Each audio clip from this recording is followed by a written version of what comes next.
మహాదేవ అంటే ఇంకా తన పైన ఎవరూ లేరు, ఆయన తప్ప. ఆయన నమస్కరించవలసిన వాడన్నవాడు వేరొకడు ఉండడు. నేను ఇలా కలుపుకుంటూ వెళ్ళిపోతే చాలా వెళ్ళిపోతాయి తెలుసా అండి, దిగంబర వెళ్ళిపోతుంది అందులోకి. కానీ అలా తీసుకెళ్ళండి. 108 పూర్తి చేస్తావా ఇలా అంటారు మీరని. కాబట్టి దేవమహాదేవ, దేవతల చేత నమస్కరింపబడతావు. నువ్వు నమస్కరించడానికి ఇంకెవ్వరు లేరు, నువ్వే అందరికన్నా పైన ఉండేటటువంటి వాడివి. దేవ మహాదేవ దేవవంద్య, ఈ లోకములకెల్ల ఈశ్వరుండవు నీవు, బంధ మోక్షములకు ప్రభుడ నీవు. బంధనమునకు కానీ మోక్షమునకు కానీ నువ్వే కారణమై ఉంటావు. ఈ లోకములకంతటికీ కూడా నువ్వు ఈశ్వరుడు. ఈశ్వరుడంటే ప్రభుత్వం ఉన్నవాడు, సమగ్రత ఉన్నవాడు, సర్వజ్ఞత ఉన్నవాడు, శక్తి తరగనివాడు, ఎన్ని ఇచ్చినా తన దగ్గర లేదన్న మాట లేనివాడు, పూర్ణుడైన వాడు, పుష్కలుడైన వాడు.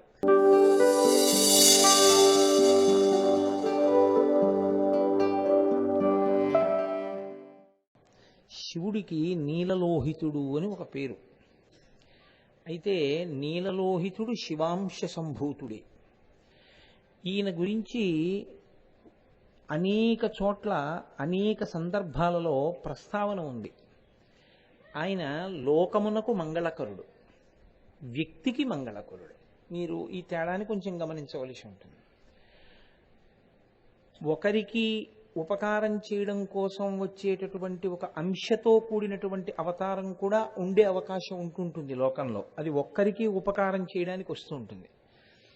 కానీ నీలలోహిత అంటే నీలలోహితుడనపడేటటువంటి రుద్రుడు లేదా నీలలోహితుడనబడేటటువంటి శివుడు, ఆయన వ్యక్తి స్థాయిలోనూ మంగళాన్ని కృప చేస్తాడు, లోకస్థాయిలో కూడా మంగళాన్ని కృప చేస్తాడు. అసలు ఇటువంటి రూపం ఎందుకు ఆవిర్భవించింది అన్నదాని గురించి మనకి ఒక ప్రత్యేకమైన ప్రస్తావన ఒకటి చేస్తారు. శివమహాపురాణంలో వాయవీయ సంహిత అని ఒక సంహిత, అందులో 14వ అధ్యాయంలో ఒక విషయం ఉంది. ఒకానొకప్పుడు చతుర్ముఖ బ్రహ్మగారికి ఒక కోరిక కలిగింది. ఏమిటా కోరిక అంటే, నాకు శివుడు కుమారుడిగా జన్మిస్తే బాగుండు. ఇది లోకంలో కొంచెం ఆశ్చర్యకరమైనటువంటి కోరిక. ఎందుకంటే రాక్షసుల యొక్క సంహారము కొరకు ఈశ్వరుడే రాక్షసులు కోరినటువంటి కోరికకి అనుగుణంగా రూపాన్ని తీసుకుని పుట్టడం అన్నది జరుగుతూ ఉంటుంది. ఏదో నరుడి చేతిలోనే నేను మరణిస్తాను అన్నాడు అనుకోండి, అప్పుడు రాముడిగా వస్తాడు ఆయన. నేను నరుడు కాడు, మృగం కాదు, అలా నేను మరణిస్తాను అంటే నరమృగ స్వరూపంగా నరసింహావతారంగా ఆయన ఆవిర్భవిస్తాడు. ఒక్కొక్కసారి ఇంద్రుడికి ఉపకారం చేయడానికి విష్ణువు వామనమూర్తి అవతారాన్ని స్వీకరించినటువంటి ఘట్టం ఉంది మనకి. అది కేవలంగా ఇంద్రుడికి ఉపకారం చేయడం కోసమే ఆయన చెయ్యి చాపి అర్థించి ఆ 3 లోకములను ఆక్రమించి ఇంద్రుడికి ఇచ్చి వామనమూర్తి యొక్క అవతార ప్రయోజనం అక్కడతో పూర్తి చేసేశారు. కానీ శివుని యొక్క అంశ దగ్గరికి వచ్చేటప్పటికి నీలలోహిత శబ్దము చేత ప్రతిపాదింపబడేటటువంటి శివుడు బ్రహ్మగారికి ఉపకారం చేయడానికి వచ్చాడు ఒకప్పుడు. ఎందుకని అంటే ఆయనకు ఒక ఆశ్చర్యకరమైన కోరిక కలిగింది, నాకు శివుడే కొడుకుగా పుడితే బాగుండు. అలా కోరుకున్న సందర్భంలో ఆయన అటువంటి కోరికతో ఒక హోమం చేస్తున్నాడు. 4 ముఖములతో వేదం చెప్పేవాడు కాబట్టి ఆయన ఆ వేదమంత్రములను అనుసంధానం చేస్తూ హోమం చేస్తున్నాడు. మనకి మనలో ఉండేటటువంటి మాలిన్యము చెమటగా బయటికి వస్తుంది. ఆయనకి ఆయనలో ఉన్నటువంటి తేజస్సు చెమట బిందువుగా నుదుటి మీద పట్టింది. ఆ తేజస్సు ఆ బిందువు ఆ హోమగుండంలో పడింది. ఆయన ఒంగుని హవిస్సు ఇచ్చేటప్పుడు ఆ చెమట బిందువు అంటే మీరు బాగా గమనించాలి, చెమటగా అయితే అది మాలిన్యం, మనకైతే అది మాలిన్య స్వరూపం. కానీ చతుర్ముఖ బ్రహ్మగారికి పట్టేటటువంటి చెమట అంటే ఆయన తేజస్సే ఆ రూపాన్ని పొంది ఆ తేజస్సు చెమట బిందువుగా అగ్నిహోత్రంలో పడింది. పడితే ఈయన ఏ కోరికతో అటువంటి హోమాన్ని చేస్తున్నారో ఆ కోరిక తీర్చడం కోసమని సదాశివుడు పరమేశ్వరుడు నీలలోహిత రుద్రుడై ఆ అగ్నిగుండంలోంచి ఆవిర్భవించాడు. ఆయన నీలలోహిత రుద్రుడు అన్నదానికి అర్థం ఏమిటంటే నీలకంఠ, ఆయన కంఠము నీలంగా ఉంటుంది, కేశములు ఎర్రటి రంగులో ఉంటాయి లేదా శరీరము ఎర్రటి రంగులో ఉంటుంది. ఎర్రటి జుత్తు ఎర్రటి శరీరము కలిగిన వాడై నల్లటి కంఠమును కలిగినటువంటి వాడైతే ఆయనకి నీలలోహిత రుద్రుడు అని పేరు. ఈయన ఒకసారి బ్రహ్మగారిని అనుగ్రహించాడు. ఆ తరువాతి కాలంలో ఆయన చాలా ఉపకారం చేశారు బ్రహ్మగారికి. ఎందుకంటే ఆయన సృష్టి చేయడంలో కొంత ఇబ్బంది ఏర్పడింది బ్రహ్మగారికి. ఏర్పడినప్పుడు ఈ నీలలోహిత రుద్రుడే ఆదుకుని బ్రహ్మగారికి సృష్టి చెయ్యడంలో వచ్చినటువంటి ప్రతిబంధకమును నివారించాడు. అప్పుడు అది అనుషంగికంగా లోకానికి ప్రయోజనమైంది. రెండవ పర్యాయం మహాభారతం ద్రోణ పర్వంలో ఒక విషయాన్ని వ్యాస భగవానుడు మనకి చెప్పి ఉన్నాడు. ఒకానొక ప్రత్యేకమైన సందర్భంలో కృష్ణ భగవానుడు అర్జునుణ్ణి తీసుకుని కైలాస పర్వతం మీదకి వెళ్ళాడు. వెళ్ళి శంకరుణ్ణి పాశుపతాస్త్రం అడిగారు. అడిగితే ఆయన అన్నాడు, మీరు కోరుకున్నటువంటి ధనస్సు విల్లమ్ములు, విల్లమ్ములంటే ధనస్సు అమ్ములు, బాణములు, ధనుర్బాణములు అక్కడే ఉన్నటువంటి పద్మములతో కూడిన అమృత సరోవరంలో ఉన్నాయి, కాబట్టి మీరు వెళ్ళి తెచ్చుకోండి అన్నాడు. కృష్ణార్జునులు అమృత సరోవరం దగ్గరికి వెళ్ళారు. వెడితే బ్రహ్మాండమైనటువంటి పావులు కనపడ్డాయి. అవి బుసలు కొడుతూ కనపడ్డాయి. ఆ రూపంతో ఉన్నాయి అవి. విరాట పర్వంలో ఎలా అయితే అర్జునుడి యొక్క గాంధీవము ఇతర పాండవుల యొక్క ఆయుధములు ఆ శమీ వృక్షం మీద పెట్టినప్పుడు పావుల్లా బుసగొడుతూ ఉత్తరకుమారుడికి కనపడ్డాయో అలా కనపడ్డాయి. వాళ్ళు వెంటనే కాళ్ళు చేతులు కడుక్కుని ఆచమనం చేసి నమకపారాయణం చేశారు. రుద్రాధ్యాయంలో నమకపారాయణం చేస్తూ ఇప్పుడు దాని వంక చూశారు. నమకపారాయణానికి ఒక శక్తి ఉంది. నా రుద్రో రుద్రమర్చయేత్. ఆ రుద్రనమకం చేశారు అంటే రుద్రశక్తి ఆవిర్భవిస్తుంది, శివశక్తి ఆవిర్భవిస్తుంది. దానివల్ల ఇప్పుడు వాళ్ళకి ఆ ధనస్సు విల్లమ్ములు, ధనస్సు విల్లమ్ములు అంటే ధనస్సు బాణములు, ధనుర్బాణములు అలాగే కనపడ్డాయి. ఇప్పుడు వాళ్ళ అమృత సరోవరంలోంచి ధనుర్బాణములను తీసి పట్టుకుని శివుడి దగ్గరికి వెళ్ళారు. శివుడు అలాగే కూర్చుని ఉన్నాడు. ఆయన పక్కన ఒక చిన్న పిల్లవాడు నల్లని కంఠము కలిగి ఎర్రని శరీరంతో ఉన్నటువంటి ఒక బ్రహ్మచారి నిలబడి ఉన్నాడు. ఆ బ్రహ్మచారి వీళ్ళ వంక తీక్షణంగా చూసి ఆ ధనుర్బాణములను వీళ్ళ చేతిలోంచి అందుకున్నాడు. అందుకని ఆ బాణాన్ని వింటినారికి సంధించి చూపించి దాన్ని వింటినారి నుంచి విడిచిపెట్టి ఇచ్చేశాడు. శంకరుడు అన్నాడు, అర్థమైందా? ఇంతకన్నా చెప్పడం కుదరదు అన్నాడు. అర్జునుడు అన్నాడు, అర్థమైంది అన్నాడు అని పొంగిపోయాడు. అంటే పాశుపతాస్త్రాన్ని అనుగ్రహించాడు ఆ రూపంలో. అర్జునుడికి పాశుపతాస్త్రాన్ని అనుగ్రహించినటువంటి స్వరూపంలో శంకరుడి పక్కన నిలబడి పాశుపతాస్త్ర సంధానము చూపించినటువంటి రుద్రుడెవరో ఆయనే నీలలోహిత రుద్రుడు. ఈ నీలలోహిత రుద్రుడు ఒక గొప్ప చమత్కారం ఉంది వేదంలో. శివస్వరూపము దర్శనమవడం అనేటటువంటిది సాధారణంగా అంత తేలికైన విషయం కాదు. శివస్వరూపాన్ని దర్శనం చేయడము అంటే ఆయన ఋషి అని గుర్తు. ఒక ఋషి అయితే మాత్రమే శివదర్శనం చేయగలుగుతాడు, లేదా ఋషి అయిన వాడికి శివుడు దర్శనమిస్తాడు. ఆయన అథవా విశేషమైనటువంటి భక్తి తత్పరత కలిగిన వాడికి శివుడు అనుగ్రహించవచ్చు. కానీ సామాన్యుడైనటువంటి వాడికి శివదర్శనం లభిస్తుంది అని చెప్పడం చాలా కష్టం. కానీ ఒక్క నీలలోహిత రుద్రుడు మాత్రం ప్రతిరోజు కనపడతాడు. సూర్యాస్తమయ సమయంలో కనపడతాడు, సూర్యోదయ సమయంలో కనపడతాడు. ఈయన మంగళప్రదుడు. ఈయన యందు ఒక గొప్ప శక్తి ఒకటి ఉంటుంది, దిశానిర్దేశాన్ని చేస్తాడు ఆయన. మీ జీవితానికి గమ్యాన్ని నిర్ణయిస్తాడు. ఈయన్ని ఎవరు చూడవచ్చు అని అడిగింది వేదం. అసౌ యో వసర్పతి నీలగ్రీవో విలోహిత ఉతైనం గోపా అదృశన్ను దృశన్ను దహార్య అంది.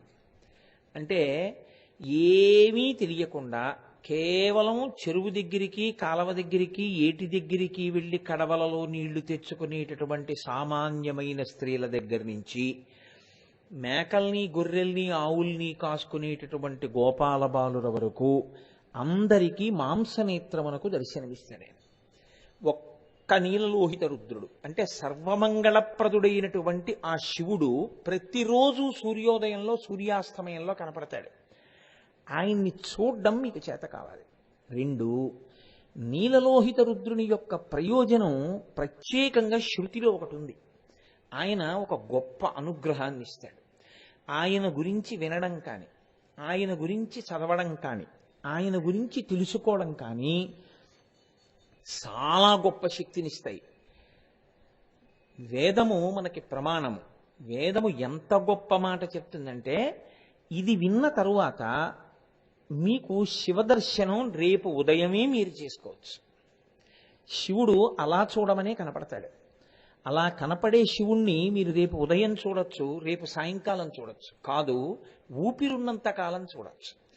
అలా ఎవరికైనా చూడడం అలవాటైతే మాత్రం వాళ్ళ జీవితం కొత్త దిశ వైపు తిరిగేటట్టుగా శివుడే కర్తవ్యాన్ని స్వీకరిస్తాడు. ఆయనే తిప్పుతాడు వాళ్ళ జీవితాన్ని. అంత ఉత్కృష్టమైనటువంటి స్వరూపం నీలలోహిత స్వరూపం. ఆ నీలలోహిత స్వరూపానికి చాలా దగ్గర నామమేమి శ్రీకంఠ, అదే శితికంఠ. కాబట్టి నేను ఈ 3 నామములను సమన్వయం చేస్తున్నాను ఇవాళ. ఈ 3 నామాలని కలిపి మీకు చెప్తున్నాను. అంటే ఇప్పుడు నేను ఉపన్యాసం పూర్తి చేశాక ఈ 3 నామములను మీకు చెప్పేసినట్టే. లేదు, హర కూడా కలిపేస్తున్నాను, 4 నామములు కలుపుతున్నాను. ఎందుచేత నేను ఇలా చేస్తున్నాను అంటారేమో. నేనేదో నామములను పూర్తి చేయడం నా ఉద్దేశ్యం కాదు. అసలు శాస్త్రంలో గొప్ప రహస్యం ఏమిటో తెలుసా అండి? మీరు 108 నామముల యొక్క అర్థాన్ని, ఒక తత్వాన్ని తెలుసుకున్న తర్వాత మీరు ఏ నామానికి ఆ నామాన్ని చదవడం కాదు. మీరు ఒక నామం పట్టుకుని ఆలోచిస్తుంటే ఆ నామమునకు అనుసంధానముగా దానికి సమన్వయమయ్యే నామాలన్నీ దాంట్లోకి వచ్చేసి అదొక దండ కింద కట్టాలి. ఇప్పుడు 108 నామములను ఎన్ని దండలుగా మీరు కట్టి ఈశ్వరుడు యొక్క మెళ్ళో వేయగలిగితే అవి మీరు వేసే నిజమైన రుద్రాక్షమాలలు, అవి మీరు వేసే నిజమైన తుమ్మిపూల మాలలు. దానికి పరమశివుడు ఎంతో ప్రీతి చెందుతాడు. ఈ ప్రయోగం చేత మీకు కూడా అది అలవాటు అవుతుంది. రేపు లలితా సహస్రం కానివ్వండి, విష్ణు సహస్రం కానివ్వండి, అలా దండ కట్టడం వస్తేనే మీకు నిజంగా అసలు సహస్రం అర్థమైంది అని గుర్తు, ఆ అష్టోత్తరం అర్థమైంది అని గుర్తు. లేకపోతే ఏమవుతుందంటే అది నామస్థాయిలోనే ఉండిపోతుంది. కొన్ని పేర్లని మీరు కంఠగతం చేసినట్లు అవుతుందంటే, నేను చూడండి 3 నామములను కలుపుతున్నానని హరహ కూడా కలుపుతున్నానన్నాను. ఎలా అన్నాను అంటే, హరనామం ఇందులోకి తేవచ్చు, కుదురుతుంది అన్న స్ఫురణ ఒకటి నాకు కలిగితే కదూ నేను ఆ మాట అన్నాను. ఇప్పుడు మీరు ఉపన్యాసం అయిన తర్వాత మీరు ఇంటికి వెళుతూ ఇంకొకటి ఆలోచించవచ్చు, దీనిలోనికి ఇంకొక నామం కూడా వస్తుంది, చేర్చుకోవచ్చు అని. అలా 108 కలిపేయచ్చు కూడా, కలిపేసి ఆ దండ చేసేయచ్చు. అది మీరు ఎంత బాగా దండలు కట్టగలిగితే అంత గొప్పగా మీరు ఆ అనుభవాన్ని పొందుతారు. అందులో మీ మనసు పూనికని పొందుతుంది. కాబట్టి ఇప్పుడు నీలలోహిత రుద్రుడు బ్రహ్మగారిని అనుగ్రహించడానికి హోమగుండంలోంచి ఆవిర్భవించినవాడు. ఆవిర్భవించినవాడు అంటే అంతకుముందు లేనివాడు అని మాత్రం మీరు అనుకోకూడదు. అది శివుడే ఆ రూపంతో వచ్చాడు. ఆయనే కృష్ణార్జునులను పాశుపతాస్త్రంతో ఒక బ్రహ్మచారి రూపంలో అనుగ్రహించాడు. ఆ శివుడే, ఆ నీలలోహిత రుద్రుడే లోకమునంతటినీ కూడా ఒక పెద్ద ఉపద్రవంలోంచి రక్షించాడు. అయితే ఇది మీరు అనుసంధానం చేసుకుంటే మాత్రం, ఇప్పుడు చెప్పబోయే వృత్తాంతాన్ని మీరు అనుసంధానం చేస్తే, నీలలోహిత రుద్రుణ్ణి మీ జీవితంలో ప్రతి క్షణం ఎలా ఉపయోగించుకోవచ్చో, మీ మనసుకు ఆయన ఎలా ఉపకారం చేస్తారో మీకు అర్థమవుతుంది. అది మీరు పట్టుకోగలిగారనుకోండి, మీ జీవితానికి ఉండేటటువంటి గమనము వేరు, మీ జీవితంలో వచ్చేటటువంటి అభ్యున్నతి వేరు. అది కేవలం శివుడి యొక్క వైభవం, ఆయన ఈ పని చేశాడు అని మాత్రమే మీరు అనుకుని విడిచిపెట్టగలిగారు అనుకోండి, అప్పుడు ఏమవుతుందో తెలుసా అండి, అది కాలమునందు జరిగిన ఒక సంఘటన. మీరు తేడా పట్టుకోగలిగారో లేదో. శివుడు ఈ పని చేశాడు అని నేను అన్నాను అనుకోండి, ఓహో శివుడు అంత గొప్ప పని చేశాడు అని మీరు అనుకుని, నేను అనుకుని వెళ్ళిపోయాం అనుకోండి, అప్పుడు అది భూతకాలమునందు అంటే గడిచిపోయిన కాలంలో జరిగినటువంటి ఒక గొప్ప సంఘటన. అయితే అలా స్మరించడం తప్ప అంటే ఒక్కనాటికి తప్పు కాదు, చాలా మంచి పని. కానీ అది మీకు ప్రతి క్షణం ఎలా ఉపయోగపడుతుంది అన్నదాన్ని కూడా మీరు అనుసంధానం చేసుకోవడం మీకు వచ్చిందనుకోండి, అప్పుడు మీ జీవితానికి ఉండేటటువంటి దిశానిర్దేశం వేరుగా ఉంటుంది. మీరు లోపల మిమ్మల్ని మీరు పరిశీలించుకోవడం మీకు అలవాటు అవుతుంది. అదే మనుష్య జన్మ యొక్క ప్రయోజనాన్ని సాధిస్తుంది. కాబట్టి ఇప్పుడు మీరు కొంచెం జాగ్రత్తగా వినే ప్రయత్నం చెయ్యండి. ఈ నీలలోహిత శబ్దం ఎక్కడి నుంచి ఎక్కడి వరకు వెడుతుందో నేను మీకు కొంచెం వివరణ చేసేటటువంటి ప్రయత్నం శివానుగ్రహంతో చేస్తాను. ఒకానొకప్పుడు దేవతలందరూ కలిసి పాలసముద్రాన్ని చిలికారు. అది లోకోపకారం. ఎందుకు లోకోపకారం అని నేను అంటున్నానంటే వాళ్ళు చిలకడం లోకోపకారం అని నేను అంటలేదు. ఆ వాళ్ళు చిలికినప్పుడు వచ్చిన ప్రమాదాన్ని శివుడు గట్టెక్కించడం లోకోపకారం. ఎలాగో తెలుసా అండి? వాళ్ళెందుకు చిలికారు పాలసముద్రాన్ని? అమృతం కోసం వాళ్ళు చిలికారు. అన్యథా వాళ్ళు ఇంకొక వస్తువుని కోరుకున్నవారు కారు. అమృతం కోసం చిలికితే అనుషంగికంగా కొన్ని వస్తువులు వచ్చాయి. వాళ్ళు ఇవి భరించగలం మనం అని వాళ్ళు అనుకున్నప్పుడు వాళ్లే భరించారు, వాళ్లే స్వీకరించారు. ఒక్కదాని విషయంలో భరించలేము అన్న మాట వాళ్ళు అనలేదు, వాళ్ళు చర్చించుకోలేదు. మీరు బాగా పట్టుకోలుసుకోండి నేను చెప్పే విషయాన్ని. వాళ్ళు ఇది మేము భరించలేము, ఇది మా వల్ల కాదు అన్న మాట చెప్పడం వాళ్ళకి ఎప్పుడు వచ్చిందో తెలుసా అండి? కైలాసం చేరాకే. అప్పటి వరకు వాళ్ళు చేసింది ఏమిటంటే పారిపోవడం ఒక్కటే. దాన్ని ఉపద్రవము అంటారు. ఉపద్రవము వ్యక్తి స్థాయిలో ఉంటుంది, ఉపద్రవము లోకస్థాయిలో ఉంటుంది. ఒక ఆయనకి జ్వరం వచ్చింది అనుకోండి, అది వ్యక్తికి సంబంధించిన ఉపద్రవం. వరదలు వచ్చాయనుకోండి, అది ఒక రాష్ట్రానికి సంబంధించిన ఉపద్రవం. ఒక దేశానికే భూకంపం వచ్చిందనుకోండి, అది దేశానికంతటికీ ఉపద్రవం. అప్పుడు అది వ్యక్తి స్థాయి కాదు, అత్యంత ప్రమాదకరం. అటువంటి ఉపద్రవ స్థాయిలో ఏమవుతుందో తెలుసా అండి? తన బుద్ధి చేత తనని తాను, తన ప్రజ్ఞ చేత తనని తాను రక్షించగలిగినటువంటి స్థితి పోతుంది. మీరు ఒక్కటి గుర్తుపెట్టుకోండి, ఎవరు చిలికారు పాలసముద్రాన్ని? దేవతలు చిలికారు, రాక్షసులు చిలికారు. దేవతలు రాక్షసులు చిలుకుతున్నప్పుడు ఆధారమైన వాడెవరు? శ్రీ మహావిష్ణువు. కాబట్టి ఇప్పుడు అక్కడ ఎవరున్నారు? దేవతలున్నారు, రాక్షసులున్నారు, విష్ణుమూర్తి ఉన్నారు, బ్రహ్మగారు కూడా ఉన్నారు, చతుర్ముఖ బ్రహ్మగారు కూడా ఉన్నారు. అంటే ఇప్పుడు లోకమునకు రక్ష చేస్తారని మీకు వ్యక్తి స్థాయిలో ఉపద్రవం వచ్చినా, దేశ స్థాయిలో ఉపద్రవం వచ్చినా, ప్రాదేశిక ఉపద్రవం వచ్చినా, అందరం ఎవరిని ప్రార్థన చేసి రక్షించమని అడుగుతామో వాళ్ళందరూ అక్కడే ఉన్నారు కదండి. ఇప్పుడు అగ్ని సంబంధమైన ఉపద్రవం వచ్చిందనుకోండి, ఉపశాంతి చెందమని అగ్నిని కోరుతాం. నీటి సంబంధమైన ఉపద్రవం వచ్చిందనుకోండి, వరుణుణ్ణి కోరుతాం. దివ్వు అంటే ప్రకాశించడం, దేవతలు అనుగ్రహిస్తారు. ఆ దేవతలందరూ అక్కడే ఉన్నారు. ఎందుకున్నారు? వాళ్ళకే ఓ అనుగ్రహం కావలసి వచ్చింది, అమృతం. ఇప్పుడు వీళ్ళకి సహకరించడానికి శ్రీ మహావిష్ణువు మందరపర్వత రూపంలో అక్కడే ఉన్నారు. వీళ్ళందరికీ సలహాలు చెప్పేటటువంటి చతుర్ముఖ బ్రహ్మగారు అక్కడే ఉన్నారు. వీళ్ళందరూ అసలు ఇదేమిటి ఇదొచ్చిందని మాట్లాడుకోవడానికి వీలు లేని రీతిలో పారిపోయారు. పారిపోయేటప్పుడు మాత్రం మీరు ఒకటి గుర్తుపెట్టుకోండి, పారిపోయేటప్పుడు కొంచెం బుద్ధి పనిచేసింది.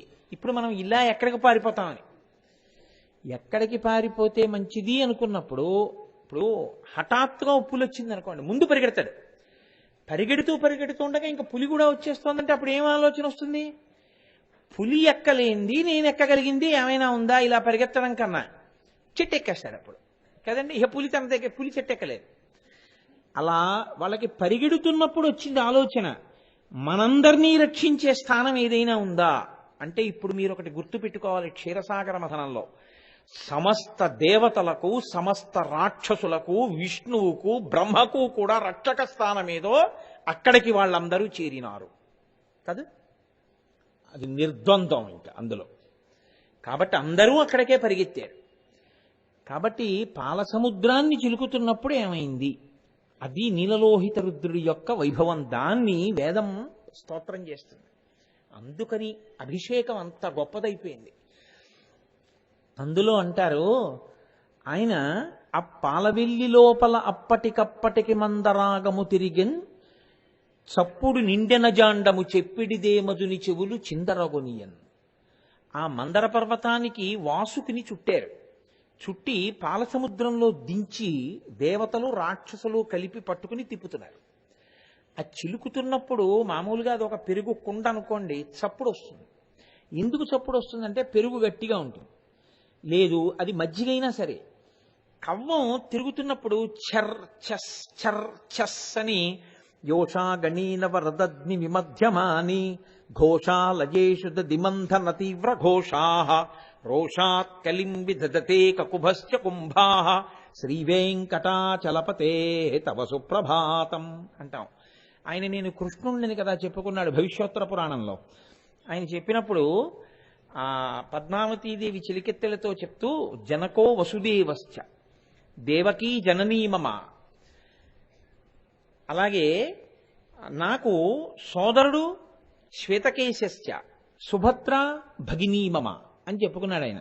నాకు తల్లి దేవకీదేవి, తండ్రి వసుదేవుడు, నా తోడ పుట్టినవాడు బలరాముడు, నా చెల్లెలు సుభద్ర అని చెప్పాడు. అంటే వెంకటేశ్వర అవతారము ఆయనే చెప్పుకుంటే ఆయన ఎవరినని చెప్పుకున్నాడు? కృష్ణుండని చెప్పుకున్నాడు. ఒకటే కారణం ఏమిటి అంటే యశోదకు వరం ఇచ్చాడు, వచ్చే జన్మలో నువ్వే నా పెళ్లి చేస్తావని. పద్మావతి శ్రీనివాసుల కళ్యాణం వకుళమాత చెయ్యాలి, ఆవిడ వకుళమాతగా వచ్చింది. అందుకని నేను కృష్ణుండని చెప్పాడు ఆయన. కృష్ణుడు అని చెప్పుకున్న వెంకటేశ్వరుడు నిద్ర లేవలేదు అని అనిపించింది అనుకోండి, ఆయన నిద్రపోడు. అలా మీకు అనిపించింది అనుకోండి, గుర్తు చేస్తాం. ఏమని గుర్తు చేస్తాం? యోషాగణీన వరదగ్ని విమధ్యమానే ఘోషాలయేషు దిమంధన తీవ్ర ఘోషా రోషాత్ కలిం విదధతే కకుభశ్చ కుంభా. ఆ పెరుగు కుండలలో గోపకాంతలు కవ్వాన్ని దింపి తిప్పుతున్నప్పుడు వాళ్ళ గాజుల గలగలలు, ఆ పెరుక్కి కవ్వానికి మధ్య రాపిడిలో వచ్చినటువంటి శబ్దము నీకు వినపట్టలేదా స్వామి? లే అంటే కృష్ణావతారం తన బాల్యం వైభవం జ్ఞాపకం వచ్చి చటుక్కొని నిద్రలేస్తాడు. కాబట్టి ఆ తిప్పితే శబ్దం వస్తుంది. ఆ చల్ల చేసేటప్పుడు చల్ల చేస్తేనే అంత చప్పుడు వస్తే పాల సముద్రంలో మందర పర్వతాన్ని పెట్టి తిప్పితే ఎంత చప్పుడు వస్తుంది? యోగ సమాధిలో ఉన్నటువంటి బ్రహ్మగారు ఉలిక్కిపడ్డారు. ఉలిక్కిపడి ఆయన వచ్చారు. వచ్చి ఏమిట్రా ఈ చప్పుడు, అదుని చెవులు చిందరగొనియన్, మాట వినపట్టలేదుట. అంత పర్వతం తిరుగుతోంది కదండి, ఏమిట్రా ఈ అల్లరంతా అని ఆయనకే చెవులు చిల్లులు పడిపోయినట్టుగా అనిపించి అంత చప్పుడు వస్తుంటే ఆయన కూడా అక్కడికి వచ్చాడు. తీరా వాళ్ళు మందర పర్వతాన్ని పెట్టి పాల సముద్రాన్ని చిలికి అమృతాన్ని పొందుదామనుకున్న క్షణంలో ఆలోల జలధి లోపల నాలో నహి విడచి అసురుల బరపన్ గీలా కోలాహలమున హాలాహల విషము పుట్టె అవనీనాథ. ఆలోల జలధి లోపల నాలో నహి విడచి సురల నసురుల పరవన్. పరవన్ అంటే వాళ్ళు పరిగెత్తారు. ఎవరు?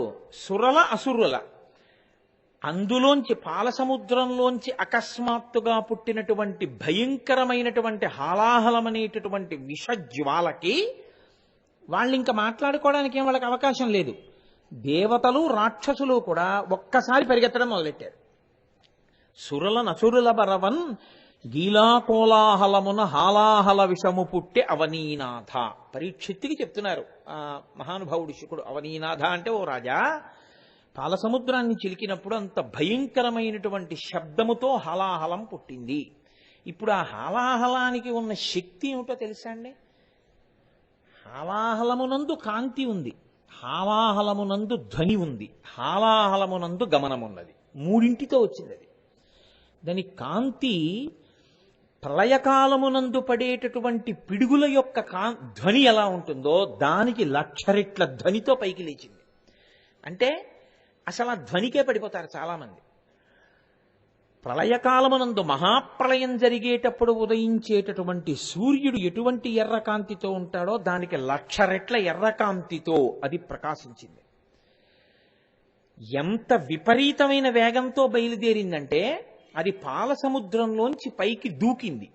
దూకి అది అరణ్యాల మీద వెడితే ఇంక అరణ్యం లేదు, అది సముద్రం మీద కడితే సముద్రం లేదు, ఇంకిపోయి భూమి అయిపోయింది. అది ఒక భూభాగం మీదకి వస్తే ఆ భూభాగం మీద ఇంక ఇళ్ళు కాని వాకిళ్ళు కాని మనుషులు కాని పశువులు కాని ఏమీ లేవు, శ్మశానం, బూది కుప్ప అయిపోయింది. ఇలా అది వెడుతోంది. అంటే ఇప్పుడు మీరు ఒకటి గమనించాలి, అది ప్రత్యేకంగా ఏం చంపక్కర్లేదు, అది అలా వెళ్ళిపోతుంటే చాలు. అది అలా వెళ్ళిపోతుంటే దాని కింద పడ్డారనుకోండి అంతే, ఇంకా మళ్ళీ ఆ నామరూపాలేం ఉండవు. అంత భయంకరమైన అగ్ని. ఇప్పుడు దీనికి దొరకకూడదు, దొరకకుండా పారిపోవాలి. కాబట్టి ఇప్పుడు వాళ్ళందరూ పారిపోయారు. ఎవరెవరు ఉన్నారు పారిపోయిన వాళ్ళలో? ఎవరెవరు పాల సముద్రాన్ని చిలికేటప్పుడు ఉన్నారో వాళ్ళందరూ ఉన్నారు పారిపోయిన వాళ్ళలో. అందరూ ఎక్కడికి పారిపోయారు? శని కైలాసముజొచ్చి శంకరుని వాసద్వారముంజేరి ఈశుని దవ్వారికు లడ్డుపడ్డ చను మంచుంజొచ్చి కుయ్యో మొర్రో విను మాలింపుము చిత్తగింపుము దయన్ వీక్షింపుమన్ సంభుజానన ముఖ్యుల్కని రక్త రక్షణ కళా సంరంభునిన్ శంభునిన్ అన్నారు. వాళ్ళు శని కైలాసముచ్చొచ్చి, వాళ్ళు కైలాస పర్వతం దగ్గరికి వెళ్ళి ఏదో అత్యంత వినయంతో వెళ్ళి అమలం కమలోద్భవ గీత గుణం సమతం సమతాసురనాశకరం రమణీయ రుచిం కమనీయతనం నమస్సాంబ శివం నతపాపహరం అంటూ ఏం నించోలేదు. వాళ్ళు పరిగెత్తుకుంటూ వెళ్ళి కైలాస పర్వతంలో ఉన్నటువంటి పరమశివుని యొక్క హర్మ్యమునందు దూరిపోయారు. ఒకడొస్తే ద్వారపాలకులు అడ్డు పెడతారు, ఇద్దరు వస్తే అడ్డు పెడతారు, 100 మంది వస్తే అడ్డు పెడతారు. చతుర్ముఖ బ్రహ్మగారితో సహా శ్రీ మహావిష్ణువుతో సహా అందరూ ఆ శూలాలు తోచేసి లోపలికి దూరిపోతుంటే వాళ్ళు ఏం చేస్తారు? ఈశుని దవ్వారికు లడ్డుపడ్డ అంతమంది పారిపోయి వచ్చేస్తుంటే వాళ్ళన్నారు, రే చాలా మంది వచ్చేస్తున్నారు, రండి రండి అన్నారు. మిగిలిన వాళ్ళందరూ వచ్చారు. ఇక్కడ అదేం వెళ్ళడం, ఆగండి ఆగండి, పిలుస్తాం, శంకరుడికి చెప్తాం, మీ అందరు వచ్చారని. ఏమిటి అలా పరిగెడుతున్నారు అని ఆపబోయారు. వాళ్ళు వీళ్ళని తోసేసి లోపలికి వెళ్ళిపోయి, అంటే వాళ్ళకి రక్షక స్థానం అది, అక్కడ ఉన్నాడు రక్షించేవాడు. శని కైలాసముచ్చొచ్చి శంకరుని వాసద్వారముంజేరి, లోపలున్నాడు శంకరుడు, పార్వతీదేవితో కలిసి ఉన్నాడు. అక్కడ దాకా వెళ్ళారు. ఇంకా లోపలికి వెళ్ళిపోకూడదు, బాగుండదు, ఆయన ఆగ్రహిస్తాడు. హాలాహలాన్ని నిర్జించగలిగిన వాడు, స్వీకరించగలిగిన వాడు, తమని రక్షించగలిగిన వాడు లోపల ఉన్నాడు. ఆయనకి ఆగ్రహం వస్తే ఇహ రక్షించేవాడు లేడు. మీరు బాగా పట్టుకోవాలి. అక్కడ హాలాహలము నుండి రక్షించగలిగిన వాడు ఉన్నాడు. ఇప్పుడు అమర్యాదగా లోపలికి వెడితే ఆయనకే కోపం వచ్చిందనుకోండి, ఇహ ఆ పైన రక్షించేవాడు లేడు. కాబట్టి ఆగిపోయారు అక్కడ. ఇప్పుడు ఆయన కోపం రాకూడదు.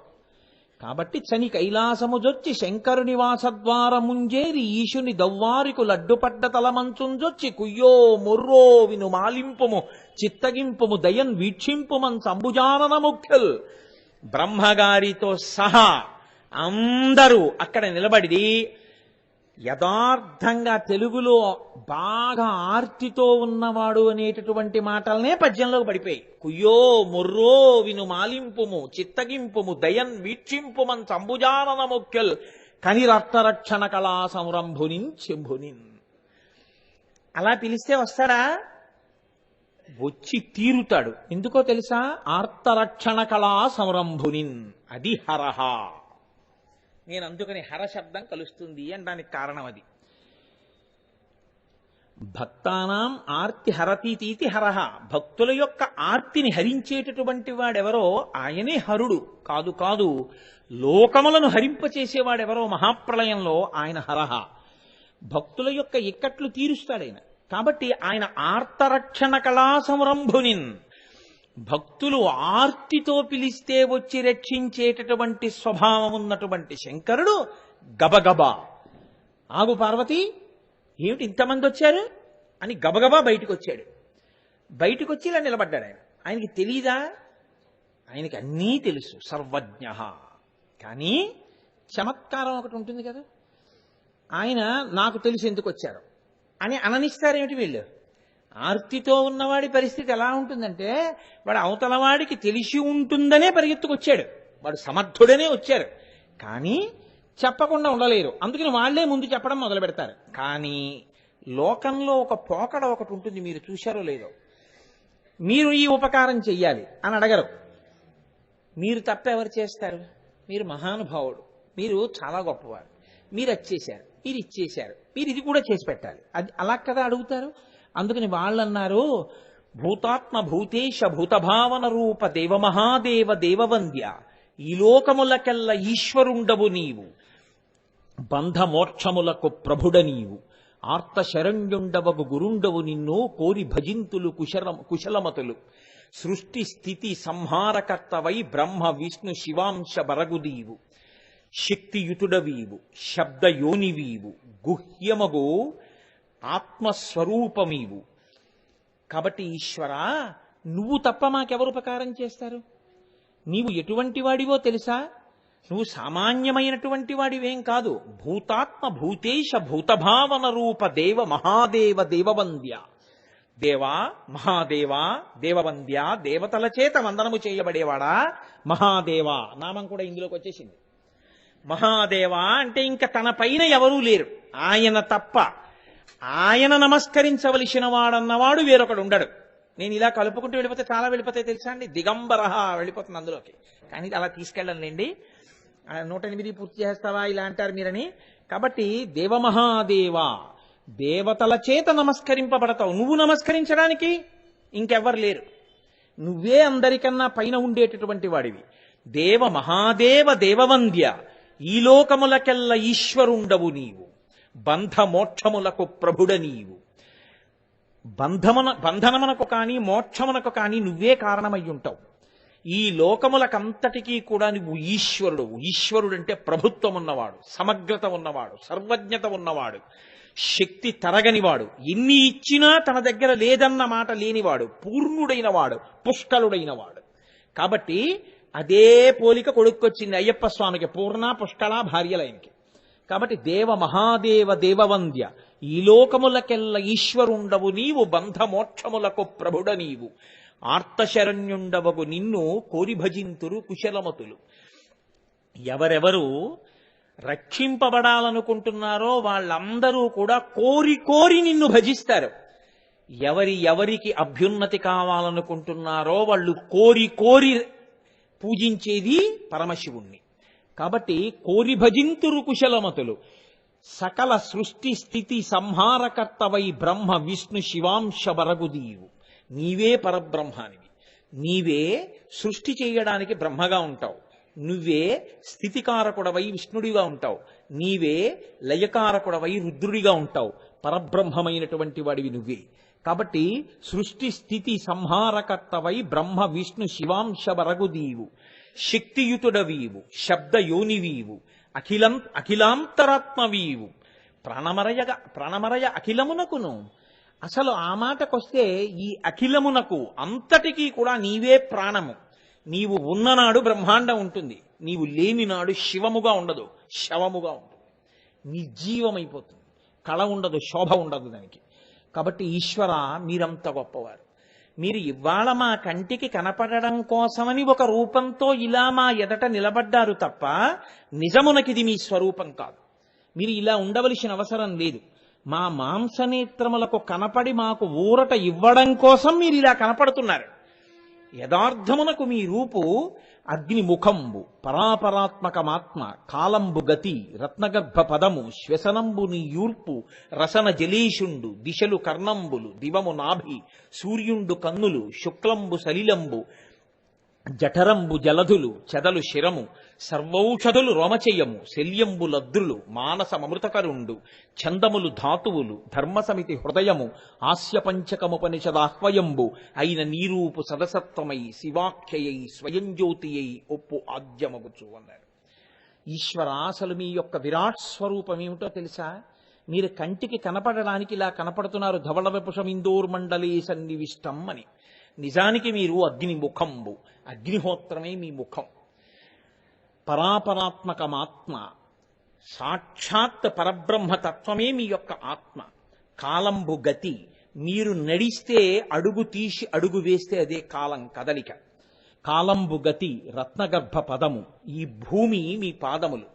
శ్వసనంబు నీ యూర్పు, నీ ఊపిరి వాయువు. రసన జలేషుండు, నీరంతా కలిపి నీ నాలుక. వరుణుడు నీ నాలుకగా ఉంటాడు. రసన జలేషుండు, దిశలు కర్ణంబులు. 10 దిక్కులు నీ యొక్క చెవులు, దిశలు కర్ణంబులు. దివము నాభి, స్వర్గలోకమంతా నీ బొడ్డు. దివము నాభి. సూర్యుండు కన్నులు, సూర్యుడు మీ కన్నులు. సూర్యుండు కన్నులు శుక్లంబు సలిలంబు, మీ యొక్క వీర్యమే నీటి రూపంలో ఉంటుంది. శుక్లంబు సలిలంబు, జఠరంబు జలధులు, సముద్రములన్నీ మీ గర్భంలో ఉంటాయి. జఠరంబు జలధులు, చెదలు శిరము. ఆకాశమంతా కలిపి మీ యొక్క తల, చెదలు శిరము. సర్వౌషధులు రోమచయము, లోకములో ఉండేటటువంటి ఓషధులన్నీ మీకు ఉన్నటువంటి వెంట్రుకలు. సర్వౌషధులు రోమచయము, శల్యంబు లద్రులు.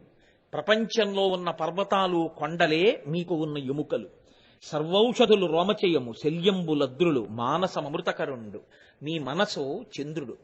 మానసమృతకరుండు, ఛందములు ధాతువులు, వేదములే మీ యొక్క ధాతువులు, ఛందములు ధాతువులు, ధర్మసమితి హృదయము, ధర్మమే మీ యొక్క హృదయము, ఆస్యపంచకము ఉపనిషదాహ్వయంబు, మీ 5 ముఖములే ఉపనిషత్తులు, అయిన నీరూపు సదసత్వమై శివాఖ్యై స్వయం జ్యోతి అయ్యొప్పు ఆద్యమగుచు, అదే మొదటిది.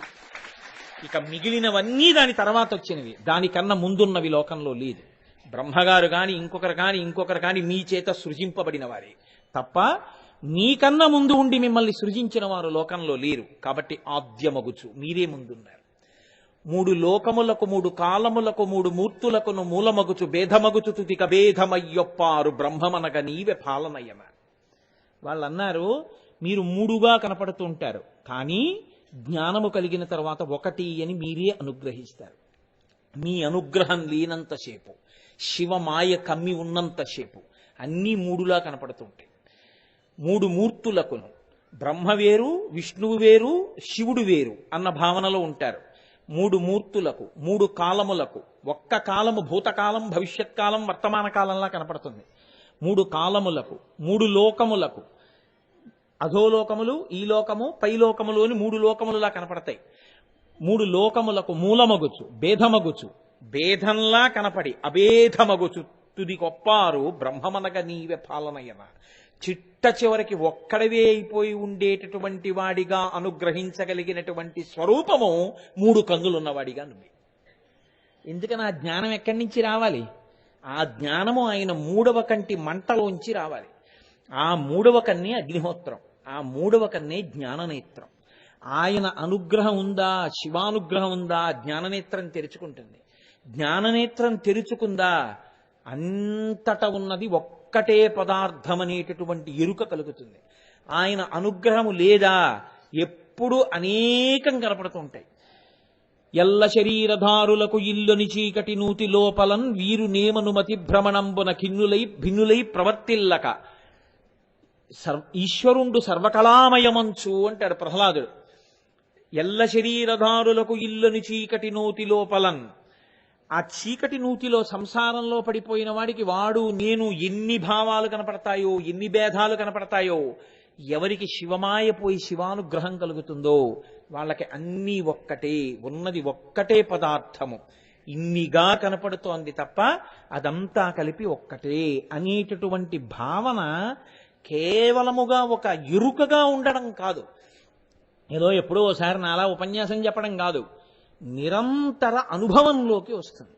వాళ్ళకి ఎప్పుడూ బ్రహ్మమే కనపడుతూ ఉంటాడు. అలా బ్రహ్మమే కనపడగలిగినటువంటి స్థితికి ఎదగాలి అంటే, అటువంటి అనుభవంలోకి, అద్వైత స్థితిలోకి ప్రవేశించాలి అంటే దానికి శివానుగ్రహం ఉండాలి. అందుకే పోతన గారు భాగవతాన్ని ఆంధ్రీకరించడం మొదలు పెడితే ఆయన అడిగినది ఇదే అడిగారు.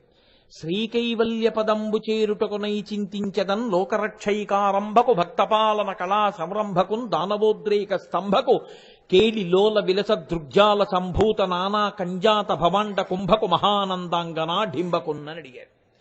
నాకు శ్రీకైవల్య పదంబు చేరుటకునై, శ్రీకైవల్యం అన్నమాట అద్వైత సంప్రదాయంలోది. శ్రీకైవల్యం అంటే అద్వైతానుభూతి, ఒకటిగా తెలుసుకోవడం. ఆ ఒకటిగా తెలుసుకునేటటువంటి ప్రజ్ఞ ప్రకాశించడానికి శివానుగ్రహంతో భాగవతాన్ని ఆంధ్రీకరిస్తున్నాను. వాలిన భక్తి మెచ్చదన వారిత తండవకేళికి దయాశాలికి శూలికి శిఖరిచా ముఖపద్మ మయూకమాలికి అని పరమశివుణ్ణి ప్రస్తుతి చేసి అప్పుడు ఆయన భాగవతాన్ని ఆంధ్రీకరించడం మొదలుపెట్టారు. దానివల్ల నాకు అద్వైతానుభూతి కావాలని అడిగారు. కాబట్టి ఈశ్వర, ఎవరి యందు మీ అనుగ్రహం ఉంటుందో వారికి అన్నీ ఒక్కటే అని తెలుస్తాయి. కాబట్టి 3 లోకములకు, 3 కాలములకు, 3 మూర్తులకును మూలమగుచు భేదమగుచు తుదిక భేదమయ్యొప్పారు బ్రహ్మమనగ నీవే పాలనయన. సకల ప్రపంచ గురుభర నిర్వాహకుడవగు నిన్ను పొగడ జలజభవాదుల్ పెదవులు కదపగ వెరతురు వదలకరిను పొగడనెంత వారముదేవా అని అడిగారు వాళ్ళు. ఈశ్వర, ఏదో స్తోత్రం చెయ్యాలని ప్రయత్నం చేయడమే కానీ పరమశివుణ్ణి స్తోత్రం చేయడము అంటే చతుర్ముఖ బ్రహ్మగారికి ఉన్నటువంటి 4 ముఖములు సరిపోవు అని అందరికీ తెలుసు. అటువంటి మహానుభావుడైన అటువంటి పరమశివుడవు, సదాశివుడవు, త్రయంబకుడవు, త్రిపురాంతకుడవు, జగత్ మాతాపితా స్వరూపమైనటువంటి వాడివి, నీ దగ్గరికి వచ్చి నిన్ను పొగడ్డానికి మేమేమీ సరిపోతాం. అయితే ఒరే మీ అందరు ఎందుకు వచ్చారంటావా? తండ్రి మేము కోరి కోరి కోరి కోరి ఒక అపరాధం చేశాం. మేమందరం కలిసి అదిగో ఆ పాల సముద్రాన్ని చిలికాం. ఎందుకు చిలికామో తెలుసా? నువ్వు మాకిచ్చిన దేవతా పదవులతో మాకు తృప్తి కలగలేదు, నువ్వు మాకిచ్చినటువంటి ఆయుర్దాయంతో మాకు తృప్తి కలగలేదు. అసలు మీకు చాలా ఆశ్చర్యకరమైన విషయం ఏమిటో తెలుసా అండి? దేవతలకు జ్ఞానము కలిగే అవకాశం ఉండదు. అందుకే దేవతలు పుణ్యం ఉన్నంత కాలమే ఆ పదవులలో ఉండి తర్వాత పడిపోతారు కిందకి. క్షీణే పుణ్యే మర్త్యలోకం విశంతి. ఈశ్వరుడు మనుష్యుడికి ఇచ్చినటువంటి అత్యంత గొప్ప వరం ఏమిటో తెలుసా అండి? ఆకలి, దప్పిక, నిద్ర, ఈ మూడు. ఇవి దేవతలకి లేవు. అందుకే వాళ్ళకి కష్టము అన్న మాట తెలియదు. కష్టము అన్న మాట అంతా ఈ మూడిటినే ఊంచుకుని ఉంటుంది. ఆకలిని మించిన బాధ ఏముంటుందండి? కోట్లు ఉండనివ్వండి, మీరు తినడానికి లేదు, ఎంత బాధ ఉంటుంది? సముద్ర మధ్యంలో ఉన్నాడు, తాగడానికి నీళ్లు లేవు, వాడి బాధ ఎలా ఉంటుంది?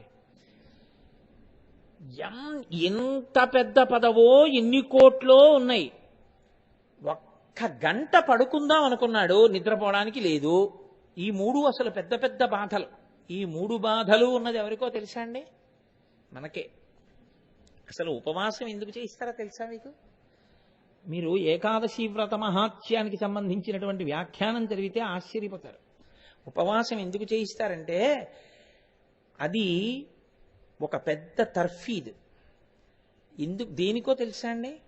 మొట్టమొదట మనిషిని తినద్దు అని నోటి ముందు ఎంత ఐశ్వర్యమున్నా తీసేసేది ఎప్పుడంటే ప్రాణోత్క్రమణ కాలం దగ్గరికి వచ్చేస్తే. భాగవతంలో చెప్తారు, ప్రజ్వరుడిని ప్రవేశిస్తాడు లోపలికి, సంధిబంధములు విడగొట్టేస్తాడు.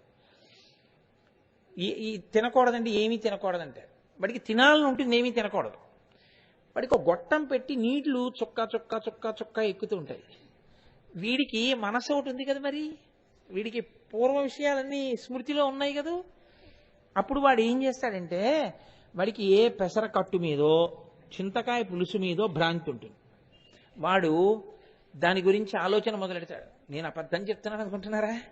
నేను పునర్జన్మ సిద్ధాంతాన్ని, మార్కండేయ పురాణాన్ని ఆధారం చేసి చెప్తున్నాను. చింతకాయలో పురుగు ఎందుకు ఉంటుంది అనుకుంటున్నారు? ఇంత సన్న కన్నంలోంచి లోపలికెళ్ళి అక్కడే పెరిగి పెద్దదై ఇంత పురుగు అవుతుంది. చింతపండు ఆ పైన ఉన్న డెక్క విప్పేస్తే ఇంత పురుగు ఉంటుంది చింతపండులో. ఇంత పురుగు ఎలా వెళ్ళిందిరా, ఇంత కన్నం లేదు కదా అనుకుంటాం. ఇంత సన్న కన్నం అప్పుడు లోపలికి వెళ్ళిపోయి లోపలే పెరిగి పెద్దదవుతుంది.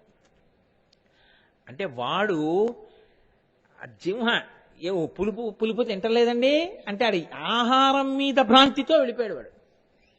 ఈశ్వరుడు ఏం చేస్తాడంటే చేసిన పాపమునకు ఫలితం ఇచ్చేటప్పుడు ఇది తీస్తారు ముందు. తినద్దు, వాడు తినకుండా ఉండలేడు. తినకుండా ఉండి ఈశ్వరుడి మీద మనసు పెడతాడని మీరు అనుకుంటున్నారా? వాడి బుర్రంతా దాని మీదకే వెళ్తుంది. 7 అయింది, 4:30 అయింది, పాటికి హాయిగా చక్కటి మా ఆవిడ ప్లేట్లో పెట్టి కాస్త కారప్పొడేసి నెయ్యి వేసి 2 ఇడ్లీ పెట్టేది. ఏమిటో ఈ ప్రారంభం, ఇక్కడ పడున్నాయి సీసా ఏమిటో, ఈ గొడవ ఏమిటో, ఈ స్టాండ్ ఏమిటో, ఎప్పటికి పంపిస్తారో, ఎప్పుడు తింటానో, మళ్ళీ ఇడ్లీ అని మొదలు. ఇంటికి ఎడతాడు ఆయన, కొన్ని ఇలా ఇంటూలు పెట్టేస్తాడు, ఇవి పెట్టకండి అంటాడు. కాయగూరలు పిల్లలు తింటుంటారు, కూతురు తింటుంది, అల్లుడు తింటాడు, కొడుకు తింటాడు, కోడలు తింటాడు, భార్య తింటోంది, నాకెయ్యి అంటాడు, మీకొద్దంటారు. వీడికి కడుపు మండిపోతుంటుంది.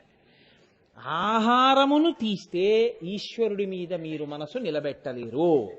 ఇది బలహీనత అలవాటు చేసుకున్నది. ఆహారమా ఈశ్వరుడా అంటే మనసటి వెళ్ళిపోతుంది, దాని మీద కెడుతుంది, కానీ దీని మీద ఇది అక్కర్లేదని మీరు నిలబెట్టలేరు. ఇది అలవాటు చేయడానికి ఏం చేస్తారంటే 2 పక్షములలోనూ ఏకాదశి ఉపవాసం ఎందుకు పెట్టారో తెలుసా అండి? ఏకాదశి అంటే 11వ తిథి. 5 జ్ఞానేంద్రియములను 5 కర్మేంద్రియములను ఆధారం చేసుకుని 11వదైన మనసుని ఈశ్వరుని యందు పెట్టి సాత్వికమైన ఆహారము శరీరము నిలబడడానికి కావలసినంత మాత్రమే స్వీకరించి ప్రయత్నపూర్వకంగా ఈశ్వరుడి మీద మనసు పెట్టడాన్ని, ధ్యానం చేయడాన్ని ప్రారంభం చేస్తాడు ఒంట్లో ఓపిక ఉండగానే.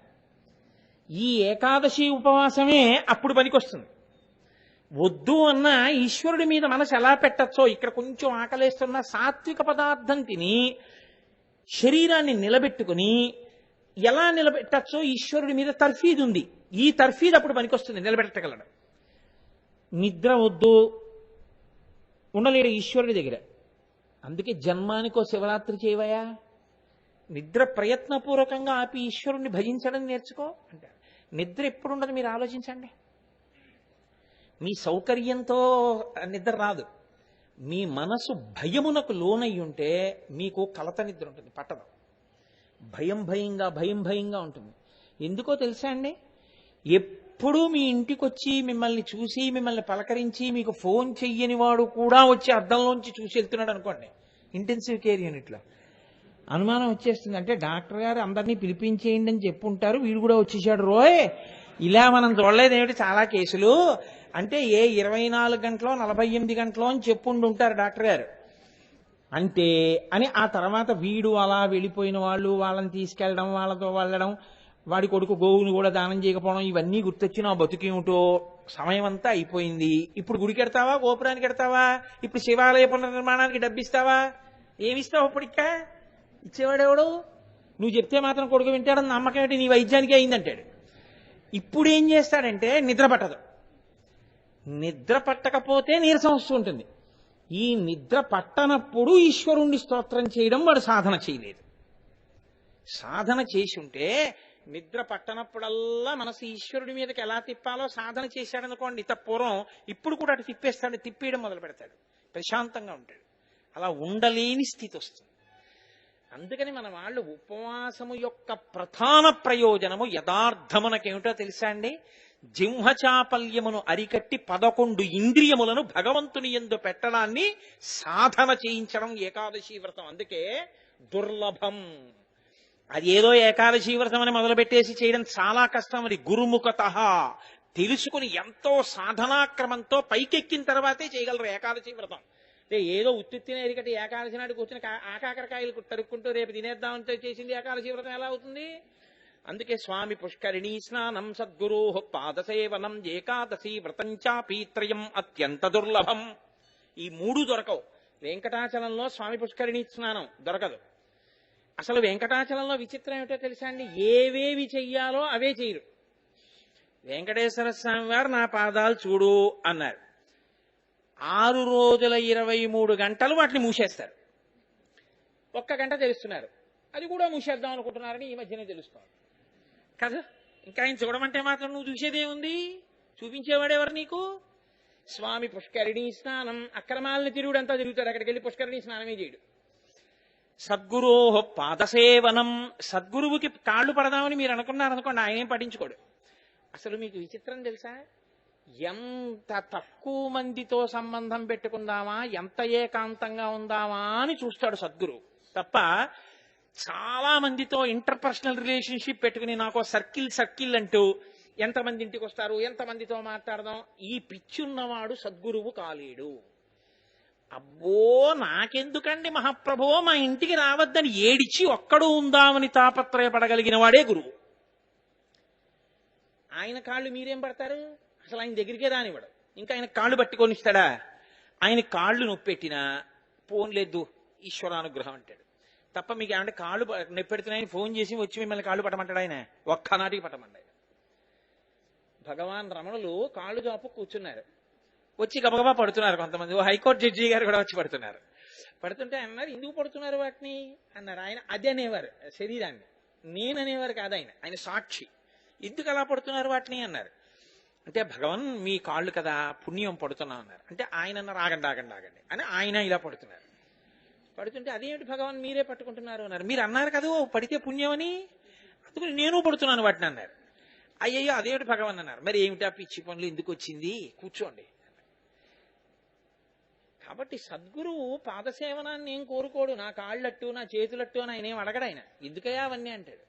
సద్గురో పాదసేవనం ఏకాదశి వ్రతం చాపి, ఏకాదశి వ్రతం అంత తేలికేం కాదు. ఎందుకో తెలుసా, నువ్వు సాధనలో చాలా పైకెక్కాక చేసేది ఏకాదశి వ్రతం.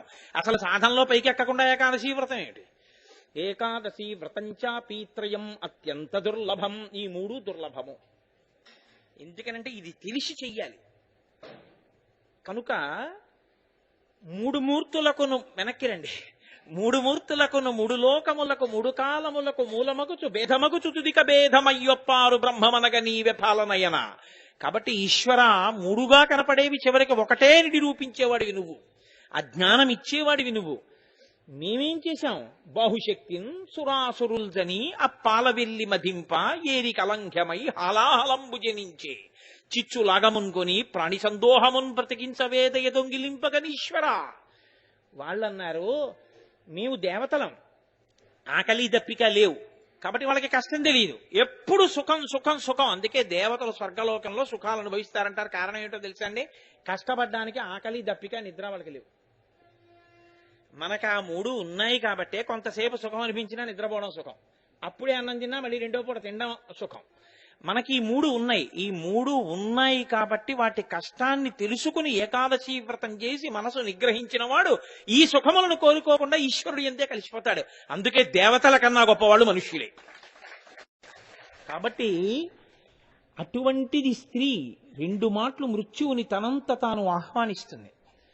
అటువంటిది లోకంలో ఉన్నటువంటి ఒక సామాన్యమైన స్త్రీ అయితే ఈ గొప్ప లక్షణం భూమండలం మొత్తం మీద ఏ దేశంలో ఉన్న వాళ్ళకి, ఏ సంస్కృతిలో ఉన్న వాళ్ళకి చెల్లదు. అది ఒక్క నా దేశంలో ఉన్న ఆడబడుచులకే చెల్లి. అటువంటి దేశంలో పుట్టిన నేను అదృష్టవంతుడు. కాబట్టి ఆ స్థితి ఒక సువాసినికి ఉంటే సువాసినిత్వానికే మారు పేరై సువాసిన్యర్చన ప్రీత. లోకంలో సువాసిని అవ్వాలి అంటే ఆ అమ్మ అనుగ్రహం ఉండాలి. పార్వతీదేవి అనుగ్రహం లేకుండా సువాసిని కాలేరు. కన్యాత్వంలోంచి సువాసినిత్వంలోకి వెళ్ళాలి అంటే అమ్మవారి అనుగ్రహం ఉండాలి. ఆ సువాసినిత్వం నిలబడాలి అంటే ఆ గౌరీదేవి అనుగ్రహం ఉండాలి. అందుకే కదా చెప్తాడు, మాంగళ్యం తంతునానేనా మమ జీవన హేతున కంఠే బధ్నామి శుభగే త్వం జీవ శరదాం శతం. అందుకే మంగళసూత్రం కట్టేటప్పుడు మాత్రం కేవలం ఒక అంగంగా వివాహంలో ఆ తాడు తీసుకెళ్లి కట్టేయడం ఉండదు. దాన్ని తీసుకెళ్లి జాగ్రత్తగా కొబ్బరి బొండం మీద పెట్టి సర్వమంగళాదేవి అయినటువంటి ఆ పార్వతీదేవి యొక్క నామములతో పూజ చేసి అప్పుడు తీసుకెళ్లి ప్రతి సువాసిని తన మెడలో ఉన్న మంగళసూత్రంలో సర్వమంగళాదేవతని ప్రతిరోజు చూసుకుని కళ్ళకద్దుకుని నిద్ర లేవగానే, అమ్మా రేపు ఎల్లుండి 10 ఏళ్ల తర్వాత 20 ఏళ్ల తర్వాత నేనిలా కళ్ళకద్దుకుంటూ ఉండగా ఆయన చేతుల్లో వెళ్ళిపోవాలని కోరుకుని ఏ తల్లి ఎంత ఉపాసన చేసి అలా నిలబెట్టుకుంటుందో అందరి మెళ్లల్లో పెట్టి తీసుకొచ్చి అప్పుడు కట్టిస్తారు ఆడపిల్ల మెళ్ళలో తాళి. అటువంటి సర్వమంగళాదేవత, అటువంటి పార్వతీదేవి ఆవిడ భర్త విషం తాగేస్తానంటే, హాలాహలం తాగేస్తానంటే ఆవిడ ఊరుకుంటుందండి. ఆవిడ అడ్డుపడిపోదు. ఈయన ముందుకెడితే మాత్రం ఒక్కనాటికి వీల్లేదంట. అందుకని ఇప్పుడు చూసి తీరాలి. ఇది జగత పితరౌ వందే పార్వతీ పరమేశ్వరౌ. మీరు చూడండి, లోకంలో ఒక దిక్కుమాలిన అలవాటు ఒకటి ఉంటుంది చాలా మందికి. వాడు ఎక్కడికి వెళుతున్నాడో చెప్పడు, ఇంట్లో భార్యకి చెప్పడు. ఒకవేళ అడిగాడు, మీరు అన్నారనుకోండి, అది మీ వారికి చెప్పరండి ఇంట్లో అని, దానికి చెప్పడం ఏంటి అంటాడు. సాకలి పొద్దుకి డబ్బులు ఈయనే ఇవ్వాలి. ఆయన లేరయ్యా రేపురా ఆయన ఇస్తారంటున్నాడు పాపం పొద్దు ఒకటే చూసి. ఎందుకంటే ఒక 100 రూపాయలు ఆవిడికి ఇచ్చి వెళ్ళడు. ఏమైనా ఉపద్రవం వస్తే ఖర్చు పెట్టు చాకలి పొద్ది అని నమ్మలేడు. అసలు చాలా మంది ఆవిడికి ఎందుకండి అవన్నీ, ఆడవాళ్ళని ఎక్కడ ఉంచాలో అక్కడ ఉంచాలంటారు. అసలు లోకంలో ఆడదాంతో ఎలా ప్రవర్తించాలో నేర్పుతున్నాడు శంకరుడు లోకానికి. ఆవిడేరా నీ గుండెకై కామేశ్వర ప్రాణనాడి, నీ రక్తం, నీ మాంసం, నీ స్పృహ, నీ మేధ అన్ని ఆవిడ వండి పెడితే వచ్చాయి. తల్లిలా నిన్ను రెప్పలా కాపాడుకొస్తోంది ఆవిడ. ఆవిడికి చెప్పడానికి ఏమి నీకు అంత కష్టం? అందుకని లోకానికి మర్యాద చెప్తున్నాడు ఆయన. లేకపోతే ఆయన శక్తి ఉంటో ఆవిడికి తెలీదా, ఆవిడ శక్తి ఉంటో ఆయనకి తెలీదా? వాళ్ళు ఒండరులకి తెలుసు ఎవరెటువంటి వారో. కళాభ్యాం చూడాలంకృత శశికళాభ్యాం నిజతపలాభ్యాం భక్తేషు ప్రకటిత బలాభ్యాం భవతుమే శివాభ్యామస్తోక త్రిభువన శివాభ్యాం హృది పునర్భవాభ్యాం ఆనంద స్ఫురదనుభాభ్యాం నతిరియం అంటారు శంకరభగవత్పాదులు శివానందలహరిలో. అటువంటి వారు ఒకరికొకరు తెలియరా ఎటువంటి వారో? కాదు, లోకమర్యాద నేర్పుతున్నాడు ఆయన. ఆయన అన్నాడు, కంటే జగముల దుఃఖము వింటే జలజనిత విషపు వేడిమి ప్రభువై యుండుట ఆత్తుల ఆపద గెంటించుట దాన ఫలము దానం కీర్తి మృగాక్షి. ఎంత గొప్ప మాట అండి! ఇంటి యజమాని ఎలా బతకాలో నేర్పుతున్నాడు ఆయన. కంటే జగముల దుఃఖము, మన కోసం మనం బతకడం కాదు తల్లిదండ్రులుగా. వీళ్ళందరూ మన బిడ్డలు పార్వతి, జగత్తులన్నీ మన బిడ్డలు. ఏడుస్తున్నారు ఇవాళ వీళ్ళందరూ. కంటే జగముల దుఃఖము, వింటే జలజనిత విషపు వేడిని. నీటిలోంచి పుట్టినటువంటి విషం యొక్క వేడి ఎలా ఉందో చూసావా? అగ్నిహోత్రం ఎలా వచ్చేస్తోందో. ప్రభువై ఉండుట ఆర్తుల ఆపద గెంటించుట దాన ఫలము, దానింకీర్తి మృగాక్షి. మనం ప్రభువై ఉన్నందుకు, పార్వతీ పరమేశ్వరులు లోకములకంతటికీ పరిపాలకులు అని స్తోత్రం చేస్తున్నందుకు మనం చేయవలసిన పని ఏమిటి? ఈ ఆపద నుంచి మన బిడ్డల్ని మనం గట్టెక్కించాలి, ఈ జగత్తుల్ని కాపాడాలి. అది చెయ్యని దానికి మనకి పదవి ఎందుకు పార్వతి? తల్లిదండ్రులమై ఉండడం ఎందుకు? కాబట్టి నేను ఇప్పుడు వీళ్ళని ఆదుకోవద్దు అంటే పుచ్చేసుకుంటాను హాలాహలం. భార్యకి నచ్చ చెప్తున్నాడు ఆయన, తెలియనిది కాదు కానీ భార్యకి చెప్తున్నాడు అని ఆయన అన్నాడు. పరహితము చేయునెవ్వడు పరమహితుండగును భూత పంచకమునకున్, పరహితమే పరమధర్మము పరహితునకు నిదురు లేదు పర్వేందుముఖి. అమృతంతో రాశారండి పద్యాలు ఇవి. సప్తధాతువుల్లో జీర్ణం కావలసినటువంటి పద్యాలు. పరహితము చేయునెవ్వడు పరమహితుండగును భూత పంచకమునకున్. ఎవడు లోకంలో పరోపకారం చేస్తుంటాడో వాడిని పంచభూతములు కూడా కాపాడుతుంటాయి. అందుకే భూమి తల్లి. ఒక ప్రమాదం జరగవలసిన పరిస్థితి వచ్చేసింది అనుకోండి, ఆయన పరోపకార దీక్షాపరాయణుడై జీవితాన్ని గడుపుతున్నవాడు అనుకోండి, ఆయన పడిపోతున్నప్పుడు పృథివి కన్న తల్లి అయి పట్టుకుని కాపాడుతుంది. చాలా చమత్కారం అండి. ఎలా తప్పుకున్నానో తెలియదు, చాలా ఆశ్చర్యంగా చిన్న దెబ్బతో బయటపడ్డానంటాడు. అమ్మయ్యి పరుపై అమ్మ ఒడియై కాపాడుతుంది. ఆకాశం అమ్మ ఒడియై కాపాడుతుంది. అగ్ని అమ్మ ఒడియై కాపాడుతుంది. కాపాడబడినటువంటి వాళ్ళు ఎందరో ఉన్నారు అగ్నిహోత్రములో పడిపోయి కూడా. కాబట్టి పరహితము చేయునెవ్వడు పరమహితుండగును భూత పంచకమునకున్. పరహితమే పరమధర్మము. పరమధర్మం, ధర్మములలోకెల్లా ధర్మం పరులకు ఉపకారం చేయడమే. పరహితమే పరమధర్మము పరహితునకు నిదురు లేదు పర్వేందుముఖి. త్రికరణ శుద్ధిగా ఉపకార బుద్ధి తప్ప దానిలో ఆయనకి కించిత్ స్వార్థం కాని ప్రతిఫలాపేక్ష కాని లేనటువంటి వాణ్ణి సర్వకాలముల యందు సర్వేశ్వరుడు రక్ష చేస్తూనే ఉంటాడు. కాబట్టి పరహితము చేయునెవ్వడు పరమహితుండగును భూత పంచకమునకున్, పరహితమే పరమధర్మము పరహితునకు నిదురు లేదు పర్వేందుముఖి. హరిమదియానందించిన హరినాక్షి జగంబులెల్లయానందించున్. హరియును జగములు మెచ్చగా. చాలా సంతోషకరమైన విషయం కదది. నాకు శివాష్టోత్తరంలోనే విష్ణువల్లభ అనో నామం ఉంది, అది కూడా వచ్చేస్తుంది ఇందులోకి. కానీ నేను ఇప్పుడు చెప్పేయట్లేదు అనుకోండి, అలా కలిపేయట్లేదు, వదిలిపెట్టాను. ఎంత గొప్పగా కలుస్తోందో చూడండి. హరిమదియానందించిన హరినాక్షి జగంబులెల్లయానందించున్. హరియును జగములు మెచ్చక గరళము వారించుటొప్పు కమలదలాక్షి. ఎక్కడున్నా ఈ శివకి శివభేదాలు ఎంత స్పష్టంగా చెప్తున్నారో చూడండి. లోకములనన్నింటినీ రక్షించవలసిన వాడెవరు? స్థితికారుడైనటువంటి మీ అన్నగారు శ్రీ మహావిష్ణువు. ఇప్పుడు ఆయన కూడా ఈ ఉపద్రవంలో ఇరుక్కున్నాడు, ఆయన కూడా వచ్చాడు.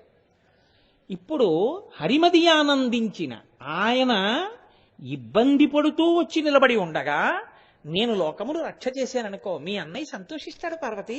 అంటే పుట్టింటి వైపు నుంచి నరుక్కొస్తున్నాడు ఒప్పించడానికి. హరిమదియానందించిన హరినాక్షి జగంబులెల్లయానందించను. ఎందుకంటే ఆయనే విశ్వం. విశ్వం విష్ణు. అసలు విష్ణు సహస్రనామ స్తోత్రంలో మొదటిది ఒకటే నామం, మిగిలినవన్నీ దానికి వ్యాఖ్యానాలు. విశ్వం అదొకటే నామం, మిగిలినవన్నీ ఆ నామానికి వ్యాఖ్యానాలే. ఎందుకంటే భాగవతంలో శుకుడు ఒక మాట అంటాడు, హరిమయము విశ్వమంతయు హరి విశ్వమయుండు, హరిమయము కాని ద్రవ్యము పరమాణువు లేదు వంశ పావన వింటే అంటాడు. హరిమయము విశ్వమంతయు, ఈ విశ్వమంతా హరిమయం. హరిమయము కాని ద్రవ్యము పరమాణువు లేదు, పరమాణువు కూడా ఆయన లేనిది లేదు. అనోరణీయాన్ మహతో మహీయాన్ నిండిపోయి ఉన్నాడు మహానుభావుడు. అటువంటి హరి ఈ ఉపద్రవంలో స్థితికారుడై రక్ష చేయడానికి ఇబ్బంది కలిగి ఉన్నారు. ఇప్పుడు నేను రక్షిస్తే హరిమదియానందించను, ఆయన సంతోషిస్తాడు. శ్రీ మహావిష్ణువు ప్రీతి చెందారు అంటే లోకములను కాపాడితే ఆయన సంతోషిస్తుంటారు. ఇప్పుడు హరి సంతోషిస్తే లోకములన్నీ సంతోషిస్తాయి. హరిమదియానందించిన హరినాక్షి జగంబులెల్లయానందించను. హరియును జగములు మెచ్చగా గరళము వారించుటొప్పు కమలదలాక్షి. ఈ విషయాన్ని నేను నిగ్రహించద్దు, నేను పుచ్చుకోవద్దు. అని ఇలా చూశారు. ఆవిడ వింటోంది. ఏ అనుమానపడుతున్నావా అన్నట్టుగా ఆయన అన్నాడు, శిక్షింతు హాలాహలమును భక్షింతును మధుర సూక్ష్మ ఫలవిచము క్రియన్ రక్షింతు ప్రాణికోట్లను వీక్షింపుము నీవు నేడు వికటాబ్జముఖి. ఏమి ఇన్ని చెప్పినా పార్వతి అనుమానపడుతున్నావా? ఆవిడేం అనుమానపడదని ఆయనకి తెలుసు. ఆయన అన్నాడు, శిక్షింతు హాలాహలమును, ఆ పుట్టిన హాలాహలాన్ని శిక్షిస్తాను. భక్షింతును మధుర సూక్ష్మ ఫలరసము క్రియన్, వీళ్ళందరినీ కాల్చిందేమో, నన్నేం చేస్తుంది? దాన్ని ఏం చేస్తానో తెలుసా? ఏదో నీళ్ళోసి నిప్పులోసి దాన్ని ఏమో ఆర్పుతాను అనుకుంటున్నావా? అలాంటి పని ఏం చేయను, మింగేస్తాను. ఎలా అనుకుంటున్నావు? మధుర సూక్ష్మ ఫలరసము క్రియన్, చిన్ని కిస్మిస్ పండు నోట్లో పడేసుకుని నొక్కేసినట్టు నొక్కేస్తాను. నొక్కి నోటితో నవలను కూడా నవలను. ఏదో మహాప్రళయంలో పుచ్చుకున్నట్టు ఏం పుచ్చుకుంటాను అనుకుంటున్నా ఏంటే? ఇలా నోట్లో పడేసుకుంటాను, కిస్మిస్ పడేసుకున్నట్టు. అదెంత, దాని బతుకెంత నా ముందు? శిక్షిస్తాను. పిల్లల్ని ఆపదలోకి తీసుకెడుతుందా? కాబట్టి శిక్షింతు హాలాహలమును భక్షింతును మధుర సూక్ష్మ ఫలరసము క్రియన్ రక్షింతు ప్రాణికోట్లను, ఈ ప్రాణికోట్లనన్నిటినీ రక్షిస్తాను. ఇది శంకర, శంకరోతి ఇది శంకర. లోకములకు శుభం చేస్తాడు, ఇంకో నామం కూడా వెళ్ళిపోయింది కదండి. కాబట్టి లోకములన్నిటినీ ఆయన రక్ష చెయ్యగలడు. ఆయన ధాటికి ఎదురు లేదు, ఆయన పరాక్రమానికి ఎదురు లేదు. ఇంత అని కొలవగలిగినటువంటి మొనగాడు లేడు. ఎంత అని ఆపదని చెప్పగలరేమో కానీ ఎంత ఆపదనైనా ఆపగలిగిన ఆయన శక్తిని మీరు చెప్పలేరు. కాబట్టి ఆయన భీమహ, ఇంకో నామం కూడా వెళ్ళింది కదండి. కాబట్టి నేనిప్పుడు శిక్షింతు ప్రాణికోట్లను వీక్షింపుము నీవు నేడు వికజాబ్జముఖి. నువ్వు అలా చూస్తుండు. వికచాబ్జముఖి, చక్కగా విచ్చుకున్నటువంటి తామర పువ్వు లాంటి ముఖం ఉన్నదానా, అది వడిలిపోకూడదు. చూస్తుండే ఎలా పుచ్చేసుకుంటాను. ఆవిడంది, మీ ఇష్టం, మీ ఇష్టం వచ్చినట్టు చేయండి అంటే కోపంతో కూడా ఈ మాట అంటుంటారు. ఇంకా ఎంతకీ వినలేదనుకోండి, మీ ఇష్టం వచ్చినట్టు చేయండి అంటారు. మీ ఇష్టం వచ్చినట్టు చెయ్యండి అన్నప్పుడు వెంటనే వెళ్ళిపోవడం కాదు, మళ్ళీ నచ్చ చెప్పు నాకు అని దాని అర్థం కదండి. అలా కాదు, నేను చెప్పినట్టు విను, ఈసారి 5,000 ఇద్దాం మనం వాళ్ళ పెళ్లికి అంటే, ఎందుకు అనవసరం, మీరు ఇలాగే ఉన్నది మన్నది అన్నిటికీ ఓ నా బంధుత్వం మీరు ఇచ్చేది, మీకు ఇచ్చేవాడు ఎవడో కనపడ్డాం, ఇచ్చినా మీరు పుచ్చుకోరు. ఎందుకు వచ్చింది అల్లరి మీకు? అక్కర్లేదు, 1,100 ఇవ్వండి అందనుకోండి. వద్దు, నా మాట విను, ఈసారి మనం 5,000 ఇద్దాం. పాపం వాళ్ళు మనతో ఎంతో ఆప్యాయతున్నవారు అంటే, మీ ఇష్టం వచ్చినట్టు చేసుకోండి అంటే, మీ ఇష్టం వచ్చినట్టు చేసుకోండి అంటే మీరు గౌబా కవర్లో 5,000 పెట్టేయమని కాదు, మళ్ళీ ఇంకో మాట చెప్పాలి ఎందుకు ఇవ్వాలి కదా. అది దాని అర్థం. ఇక్కడ కూడా అంతేనా దాని అర్థం? కాదు. శుకుడు అందుకే ఈ మాట శుకుడు ఈ మాట చెప్పేవరకే విన్నాడు పరీక్షిత్. వెంటనే ఆయన అన్నాడు, ఏమయ్యా లోకంలో ఎంత పనికి మాలిన భర్తవనివ్వండి, మంచంలో ఉంటే వెళ్ళిపోతాడేమోనన్న అనుమానం వస్తే నన్ను తీసుకెళ్లకుండా వెళ్ళిపోతున్నాడని ఏడుస్తుంది ఆడది. లోకంలో ఆవిడకన్నా నిత్య సుమంగళి లేదు, ఆవిడకన్నా అమ్మలగన్న పెద్దమ్మ లేదు, పెద్దింటమ్మ లేదు, తలుపులమ్మ లేదు, మరిడమ్మ లేదు. అంత పెద్ద అమ్మ భర్తని విషం తినమని ఎలా అడిగిందయ్యా, ఎలా ఒప్పుకుంది అన్నారు. అంటే శుకబ్రహ్మ అన్నారు, మృంగిడివాడు విభుండని మృంగిడిదియు గరళమనియు మేలని ప్రజకున్ మృంగమనే సర్వమంగళ మంగళసూత్రమ్మునెంత మది నమ్మినదో. ఏమి పద్యం అండి. అందుకే హాలాహల భక్షణం వింటే మంగళసూత్రాలు నిలబడతాయి. మృంగిడివాడు విభుండని, ఆవిడికి తెలుసు ఆయనే మింగుతున్నాడు, భర్తే తింటున్నాడని తెలుసు. హాలాహలం మృంగిడివాడు విభుండని మృంగిడిదియు గరళమనియు. అయ్యో నేను గరళం అనుకోలేదండి, హాలాహలం అనుకోలేదండి, అదేదో పాపం మధుర పదార్థం అనుకున్నాను అనుకోవడానికి ఆవిడికి తెలుసు. గరళాన్ని మింగుతున్నాడు ఆయన, హాలాహలం మింగుతున్నాడని తెలుసు. మృంగిడిదియు గరళమనియు మేలని ప్రజకున్ మృంగమనే సర్వమంగళ. ఆవిడ సర్వమంగళ. ఆవిడ అనుగ్రహం ఉంటే ఎటువంటి వారి మంగళసూత్రాలు నిలబడతాయి. ఎంత ప్రమాదంలో భర్త ఉన్నా మంగళసూత్రం నిలబడుతుంది. అటువంటి తల్లి మంగళసూత్రానికి ఆపద వస్తుందా? ఆవిడికి ఆపదేమిటయా? ఆవిడ భర్తకు ఆపదేమిటి? కాబట్టి మృంగమనే సర్వమంగళ మంగళసూత్రమునెంత మది నమ్మినదో. ఆవిడికి మంగళసూత్రం మీద ఎంత నమ్మకమో. ఏమిటి నమ్మకమో అన్న మాటకు అర్థం, మమ జీవన హేతునా అని కదా కడతాడు ఆయన. ఇటువంటి వాడు మన్మధుణ్ణి కాల్చేశాడు ఆయన. ఆయన ఆడదానికి తాళి కడతాడా? అలాంటి వాడితో తాళి కట్టించుకోవడానికి తానే చెరుకు విల్లు పూలబాణాలు పట్టుకుని నిలబడింది ఆవిడ శివకామ సుందరి. అది ఆవిడ ప్రథమ విజయం. తండ్రిని తీసుకొచ్చి కూర్చోబెట్టింది లోకానికి. ఆయన వచ్చి ఆవిడ మెడలో తాళి కట్టాడు. కడుతున్నప్పుడు ఎంత పరమశివుడైనా మంత్రం అదే కదండి వేదంలో. మమ జీవన హేతునా, నేనున్నానని గుర్తేమిటో తెలుసా, నీ మెడలో ఈ మంగళసూత్రమే అన్నాడు. నా మెడలో ఈ మంగళసూత్రం ఉండగా ఆయన హలాహలం తాగితే మాత్రమే అవుతుందయా, నాకు మంగళసూత్రం ఉండగా. ఈ మంగళసూత్రం చెక్కు చెదరదండి ఆవిడ. కాబట్టి తాగు, ఏం పర్వాలేదు, నా మంగళసూత్రం ఉంది రాక్షాంది అంటే. సర్వమంగళాశక్తి అటువంటిది, ఆవిడ అనుగ్రహం అటువంటిది. పార్వతీదేవి అనుగ్రహం అంటే ఏం సామాన్యమైన అనుగ్రహం కింద మీరు లెక్క కట్టడానికి వీల్లేదు. ఆ తల్లి అంత గొప్పగా పసుపు కుంకాలు ఇవ్వగలదు. అందుకే ఆవిడ సువాసిని నుండి కోరుకునేదంటూ ఏదైనా ఉంటే ప్రతిరోజు పార్వతీదేవి యొక్క మూర్తి దగ్గర ప్రతి సువాసిని కించిత్తైనా కుంకం వేసి నమస్కారం చేయాలి, ఆవిడిచ్చిన సుమంగళిత్వం కాబట్టి. కాబట్టి నాకు ఇది చెప్పినప్పుడు ఒకటి చెప్పకుండా ఉండలేను, బలహీనత. ఇంత కష్టపడి ఆయన మింగితే ఈ పద్యాన్నే పట్టుకున్నారండి శంకరాచార్యులు వారు. అమ్మా నీ మెడ మంగళసూత్రం గొప్పతనం కదమ్మా, ఆయన హాలాహలం దాగేశాడు అంటారు కానీ నీ మెడలో మంగళసూత్రం గొప్పతనం, హాలాహలం దాగిన బతికే అసలు రహస్యం.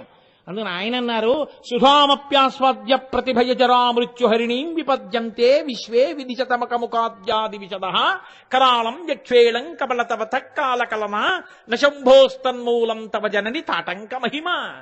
అమ్మా నీ చెవులకు పెట్టుకున్న తాటంకములు అన్నారు, అవి కూడా సౌభాగ్య సూచనలు. ఆ తాటంకములు సాక్షాత్తుగా సూర్యచంద్రులమ్మా. కాలంలో ఎలా పడిపోతాడు, కాలమే నీ చెవికి ఆభరణమై ఉంటే.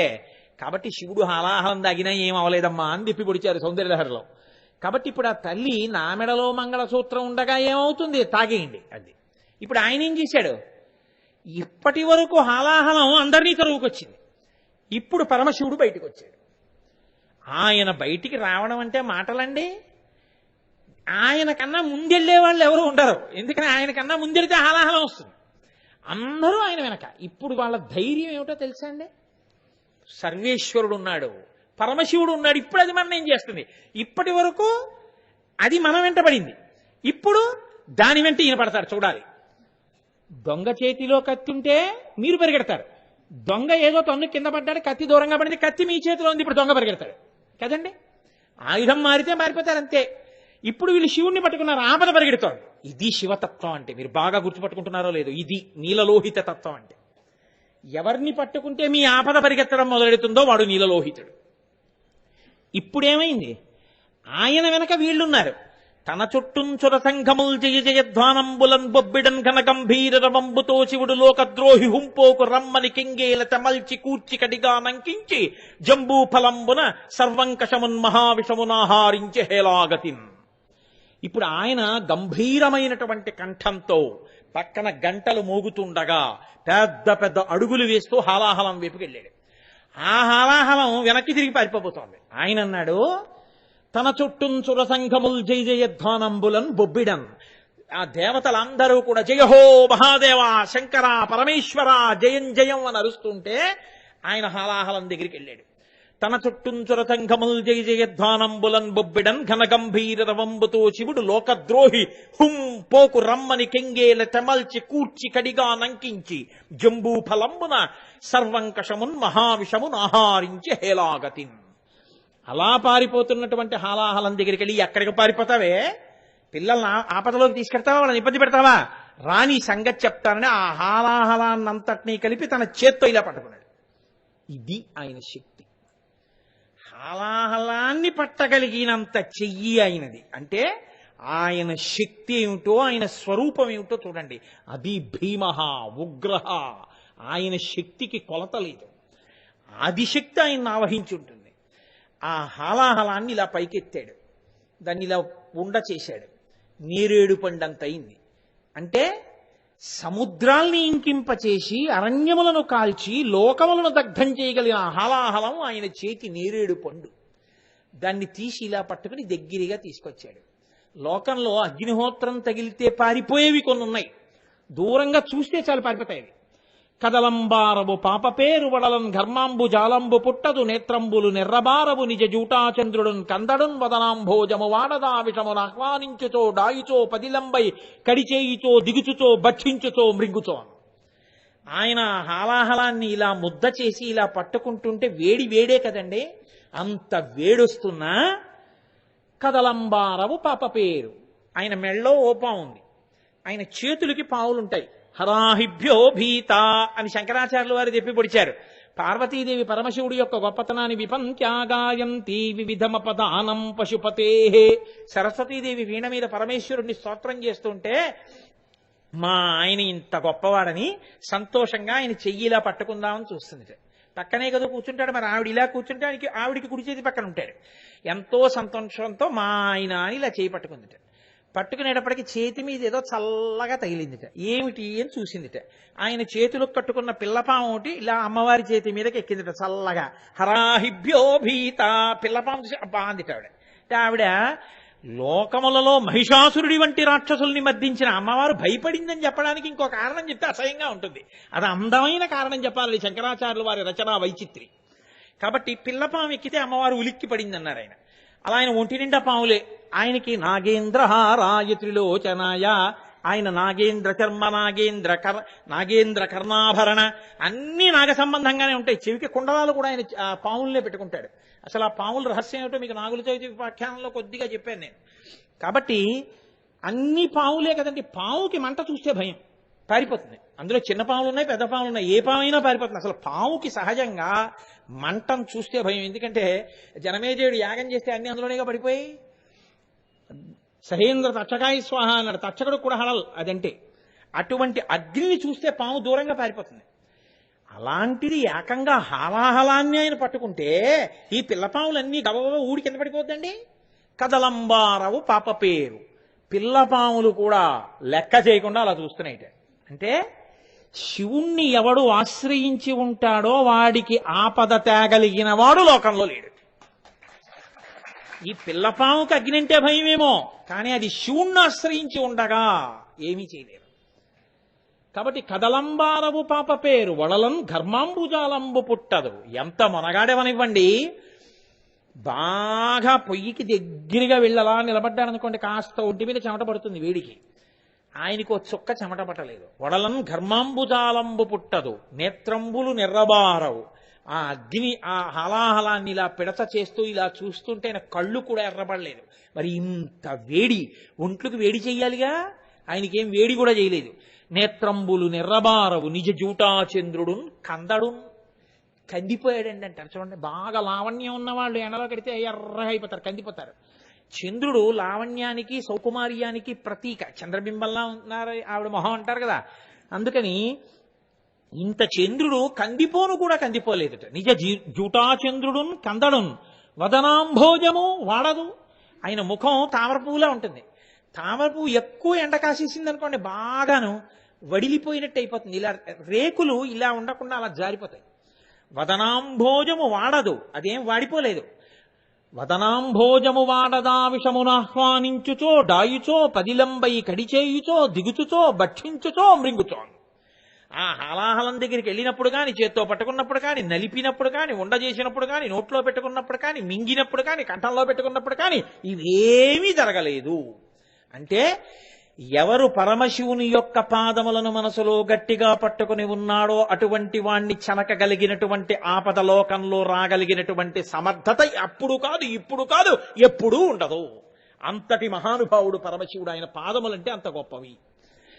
కాబట్టి ఇప్పుడు ఆయన ఉదరము లోకంబులకును సదనంబకు తెరిగి శివుడు చటుల విషాగ్నిన్ కుదురుకొని కంఠబిలమున పదిలంబుగా నిలిపే సూక్ష్మ పలరసముక్రియన్.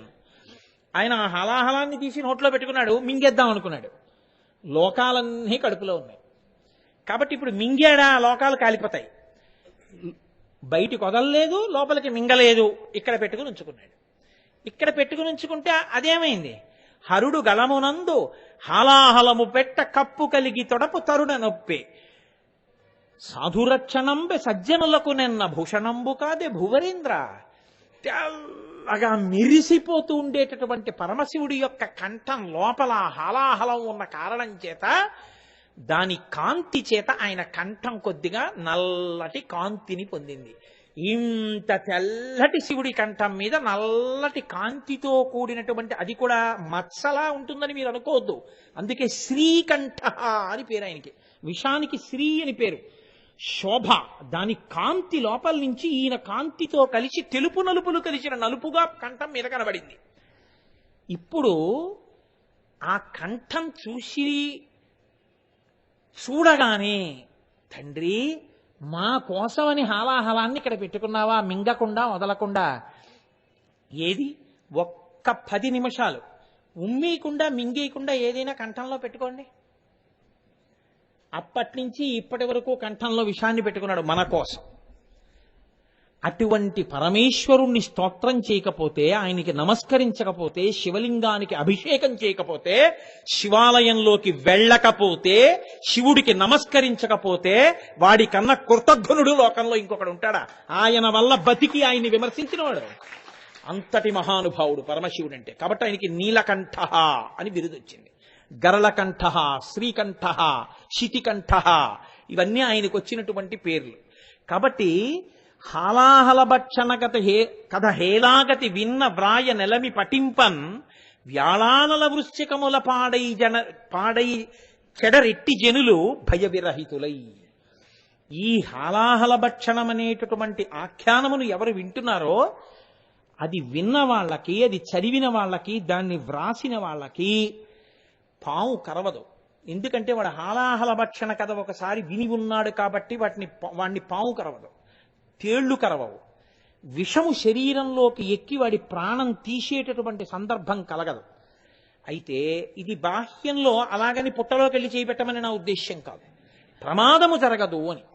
కానీ అసలు పాములు కరవకపోవడం, తేళ్లు కరవకపోవడం అంటే ఏమిటో తెలుసా అండి? దాని రహస్యం తెల్లని శివుడి కంఠానికిట నల్లటి చిన్న మచ్చ వస్తే లోకంలో ఎంతటి కఠిన హృదయుడైనా కొంచెం బాధపడతాడు. అయ్యో అంత తెల్లటి స్వామి మన కోసం హలాహలం మింగి ఇక్కడ నల్లటి మచ్చ, శ్రీకంఠుడా, గరళకంఠుడా, శితికంఠుడా, అయ్యయ్యో తండ్రి, లేకపోతే స్ఫటికమణి నిభం అది కూడా తెల్లగా ఉండాలి కదా అని మనకు అనిపిస్తుంది. కానీ సంతోషించిన వారు ఒక్కరున్నారట. ఎవరో తెలుసా అండి? పార్వతీదేవి సంతోషించింది. ఎందుకని? లోకానికి ఉపకారం చెయ్యడమే తనకి ఆభరణం అనుకున్నాడు తప్ప తాను ఆభరణం పెట్టుకోవడం తెలియనివాడు పరమశివుడు. ఒకరికి ఇవ్వడమే ఆయనకు ఆభరణం తప్ప తను పెట్టుకోవడం రానివాడు. నేను పెట్టుకుంటే ఉంది, ఒకళ్ళకి ఇస్తే ఉంది ఆనందం అంటుంటాడు ఆయన. అందుకే అన్ని ఇతరులకు ఇస్తూ ఉంటాడు, పూర్ణుడు. అటువంటి పరమశివుడు ఇంత తెల్లగా ఉంటారు కదా లోకంలో. చూడండి, ఆయన కుర్తాలు అలిచి వేసుకుంటే చూడాలని ఉందంటుంది ఆవిడ. నాకు కుర్తాలు అలిచి ఏమిటి అంటాడు ఆయన. ఆఖరికి ఆవిడ ఏ పుట్టినరోజుకో ఎక్కడి నుంచో మొత్తానికి కొని తీసుకొచ్చేస్తుంది. కుర్తాలు అలిచి వేసుకోండి, కుర్తాలు అలిచి వేసుకోండి, తినేస్తుంది.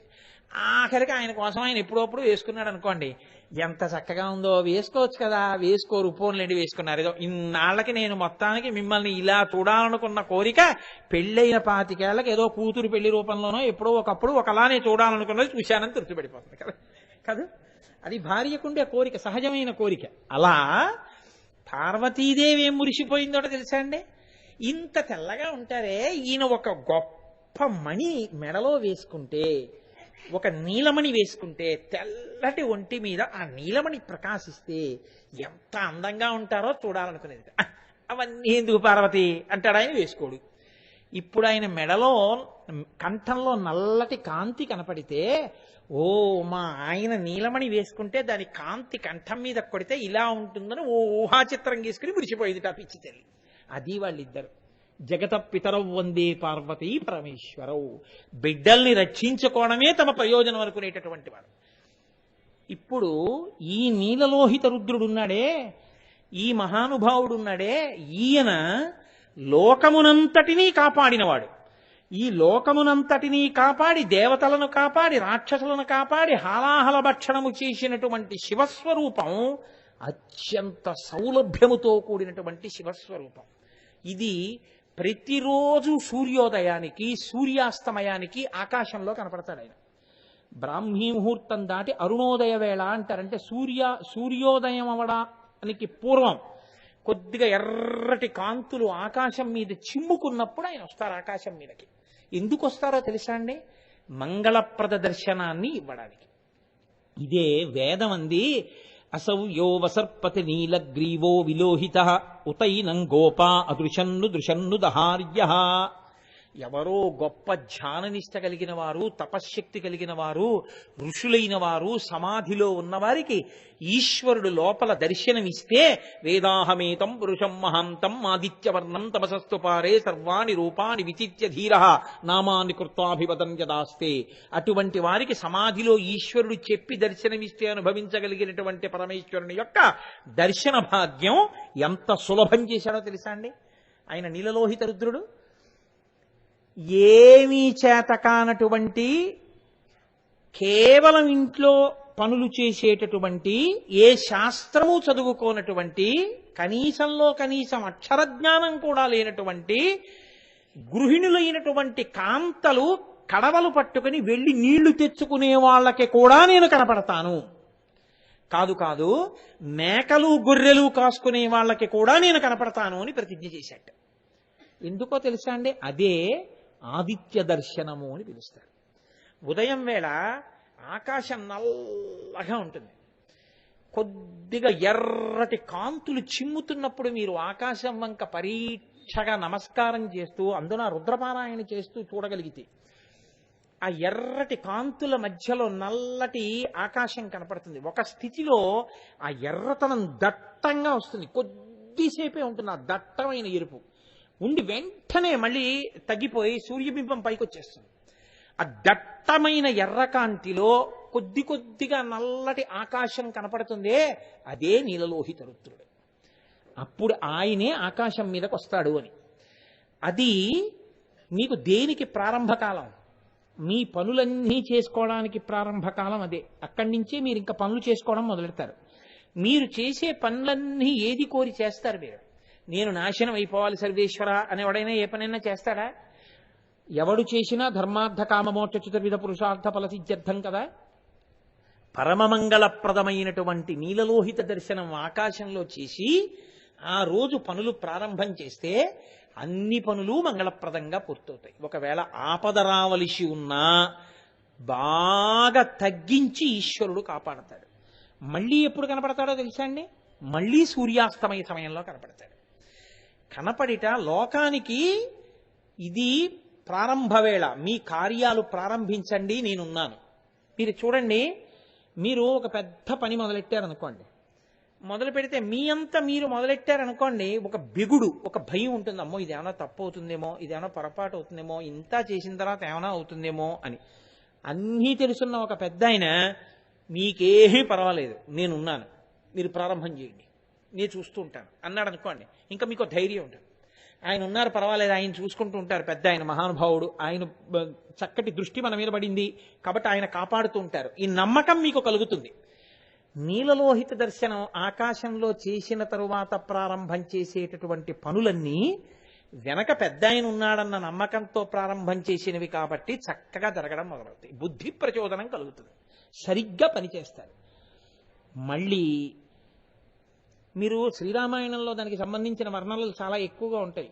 ఎవరు చెప్పారని వెళ్ళిపోతాయి పక్షులన్నీ గోళ్ళకి. మీరు చూడండి, మళ్ళీ సాయంకాలం అరుణకాంతులు వస్తాయి. ఇక్కడ కాదు, మీరు ఏదైనా ఆ పరవస్తు చెన్నైసూరి వర్ణిస్తారే, గోదావరి నదీ తీరంబన ఒక పెద్ద వటవృక్షంబు గలదు, దానిని ఆశ్రయించి అనేక మృగ కాక జంబుకంబులు ఉండు అని సాయంకాలం అయ్యేటప్పటికి చెట్టుని చేరుకునేటటువంటి పక్షుల యొక్క అరుపులు మీరు వినాలి. సూర్యోదయంలో అవి నిద్రలేచినటువంటి హడావిడి వినాలి. నేను ఒకప్పుడు ఒక ఊళ్ళో ఒక ఇంట్లో ఉన్నప్పుడు ఆ ఎదురుగుండా ఇంట్లో పెద్ద చెట్టు ఉండేది, ఏదో శమీ వృక్షం అంత చెట్టు. ఆ చెట్టును ఆశ్రయించి ఎన్నో పక్షులు ఉండేవి. ఉదయం వేళలో నిద్రలేచి చేసేటటువంటి కిలకిలారావములు, రాత్రి అవి చెట్టు మీదకి చేరిపోయినప్పుడు చేసేటటువంటి అరుపులకి మాట వినపడేది కాదు. ఒక అరగంట అంత సందడి. మీరు చూడండి, సాయంకాలం అయ్యేటప్పటికి కొడుకు వచ్చేస్తాడు, కూతురు వచ్చేస్తుంది, ఆయన వచ్చేస్తాడు. ఇంకా ఇంట్లో అప్పటి వరకు ఆవిడ హాయిగా ఛానల్ మార్చి ఈ ఛానల్ ఈ ఛానల్ మార్చి ఆ ఛానల్ ప్రశాంతంగా ఉంటుంది. వాళ్ళు వచ్చేస్తారంతే, ఏమే ఏది కాస్త బత్తాయి రసం ఇయ్యి, అబ్బబ్బబ్బబ్బ చచ్చిపోతాడని ఆవిడకి అర్థమైనా అర్థం అవ్వకపోయినా ఆఫీసులో విషయాలన్నీ చెప్పేయడం మొదలెడతాడు. చెప్పింది వింటున్నావా అంటుంటాడు. వాడు వచ్చేస్తాడు, ఆ బూట్లు అక్కడ వదిలేస్తాడు, తెల్లటి సాక్స్ వేసుకుని ఇంట్లో పరిగెత్తేస్తుంటాడు. అమ్మ అమ్మ ప్రైవేట్కి వెళ్ళిపోవాలి, తొందరగా టిఫిన్ పెట్టి అమ్మ అంటాడు. ఆ పిల్ల వచ్చేస్తుంది, గబగబా వచ్చేసి అమ్మ ఏం వండావు అని ఇలా లాగి ఓ జాడి కింద పడేస్తుంది. ఇల్లంతా కళింగ యుద్ధ భూమి. ఎంత ఓ చప్పుళ్ళు. మళ్ళీ రాత్రి 9 అవుతుంది, ఎక్కడ వాళ్ళు అక్కడ పడుకుంటారు, శివానుగ్రహం, నిద్రపోతారు. పక్షులు చెట్టు కూడా అలాగే ఉంటాయి. చీకటి పడిపోతోంది, తొందరగా ఇంటికి వెళ్ళిపోవాలని ఈ గోపకాంతలందరూ కూడా గబగబా నీళ్ల కుండలు పట్టుకుని ఇంటికి వెళ్ళిపోతుంటారు. పక్షులు చెట్టుకి చేరిపోతుంటాయి, పశువులన్నీ గబగబా వాటి యొక్క కొట్టములకు అవి వెళ్ళిపోతుంటాయి. అన్నీ కూడా తమ తమ విశ్రాంతి స్థానములలోకి అవి ప్రవేశించేస్తుంటాయి. ఇలా తమ తమ విశ్రాంతి స్థానముల వైపుకి వెళ్ళిపోయేటట్టుగా బుద్ధి ప్రచోదనం చేసిన వాడున్నాడే, ఆయనే అందరూ ఇంకా మీ పనులు కట్టేసి పొద్దున్నుంచి చేశారు కదా, వెళ్ళి పడుకోండి. ఇది ఎలా ఉంటుందో తెలుసా అండి? 5 అవుతుంది, పిల్లలు ఇంకా ఏదోను మాస్టర్ చెప్తున్న పాఠాన్ని సంతోషంగా అలా వింటుంటాడు. ఏదో మాస్టారు అద్భుతంగా ప్రతాపరుద్ర గజపతి చేసినటువంటి దండయాత్రల్ని సోషల్ పాఠం చెప్తున్నాడు అనుకోండి, అలా నోళ్ళు అప్పగించి పిల్లలందరూ ఆ పాఠం వింటుంటారు. జటిలమైన లెక్క కొంతమంది పిల్లలు క్లాసులో వింటుంటారు. ఇంతలోకే టంగ్ టంగ్ టంగ్ టంగ్ టంగ్ టంగ్ టంగ్ గంట కొట్టేస్తారు, అయిపోయింది స్కూలు. ఇంకా మాస్టర్ చెప్తున్న ఆఖరి మాటలు ఎవరికి గబగబా పుస్తకాలు మూసేసి సంచిలో పెట్టేసుకుని వీళ్ళు గబగబా లేచి నిలబడిపోతారు అంతే. సరే అని మాస్టర్ కూడా డస్టర్ పుస్తకం మడత పెట్టేసి ఓసారి ఇలా తుడిచేసుకుని ఆ క్లాస్ లీడర్ ఎవడో పట్టుకుని గబగబా రూమ్లోకి వెళ్ళిపోతుంటాడు, ఈయన నడుచుకుంటూ వెళ్ళిపోతుంటాడు అంతే. ఈ పిల్లలందరూ కోలాహలంగా రోడ్డెక్కేసి పరుగులు ఇంక ఇళ్ళకి. గంట కొడితే వెళ్ళిపోవడం ఎలా ఉంటుందో మళ్లీ ఆకాశంలో నీలలోహితుడు రుద్రుడు కనపడేటప్పటికీ సమస్త భూతములు విశ్రాంతి వైపుకి వెళ్ళిపోవడం అలా ఉంటుంది. అది మీరు దర్శనం చేసి ఆనందించాలి. ఆ నీలలోహిత రుద్రుడు కనపడగానే సమస్త భూతములు విశ్రాంతిలోకి వెళ్ళిపోవడానికి మళ్ళీ ఉద్యుక్తమవుతూ ఉంటే అబ్బబ్బబ్బా ఏమి శివానుగ్రహం రా, మళ్ళీ ఇవన్నీ వెళ్ళిపోతాయి.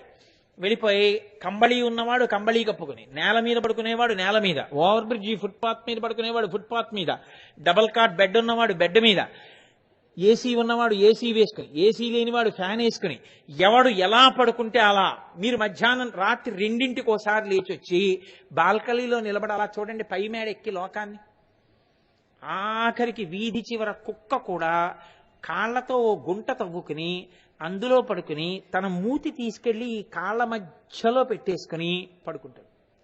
సమస్త భూతములకు కూడా ఇంద్రియముల శక్తినివ్వడానికి నిద్రాకాలిక సుఖమునిచ్చి అందరినీ తన ఒడిలోకి తీసుకుని, అలిసిపోయినటువంటి పిల్లలు అమ్మ వెంకటాచలంలో మరమరాలు కొనిపెట్టి ఆ మరమరాల మిక్చర్ కూర్చుంటే ఇట్నించోడు తల పెట్టుకుని పడుకుంటే అందరూ గుళ్ళు చేయించుకుని నిద్రపోతుంటే అమ్మ తొడలు కాళ్ళు ఎత్తితే వాళ్ళకి ఎక్కడ నిద్రాభంగం అవుతుందో అని నిప్పెడుతున్నా వాళ్ళ వీపుల మీద జో కొడుతూ తన అలా చూస్తుంటే నిద్రపోతున్న పిల్లల వంక చొంగ కారుస్తూ తన చీర తడిచిపోతున్న మురిసిపోయిన అమ్మలా ఇన్ని భూతములను తన ఒడిలో సేద తీర్చి నిద్రపుచ్చుతుంటాడు. అది శివస్వరూపం.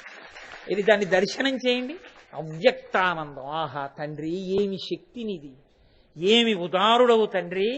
మళ్ళీ తెల్లవారుతుందంతే. అఖిల జగముల కంజర యగుతు జనసమాజ కరపుట హృదయ సరోజములకు ముకుళనంబును జృంభణంబును నచ్చి భానుబింబంబు పూర్వాద్రిపై వెలింగే అంటారు తిక్కన గారు విరాట పర్వంలో. మళ్ళీ సమస్త భూతములను మేల్కొలుపుతాడు. అందరూ లేచి తమ పనులు తాము మొదలు పెడతారు. అయ్యో ఎవరికేం కష్టం వస్తుందో ఓసారి నన్ను చూసేడితే బాగున్నాం. ఇంకో చోట కనబడితే వాడు తెల్లారకట లేచి రాడు. ఎవడింట్లోంచి వాడు ఇలా పైకి చూసినా కనపడేటట్టు నీలలోహిత రుద్రుడై ఆకాశంలో కనపడతాడు.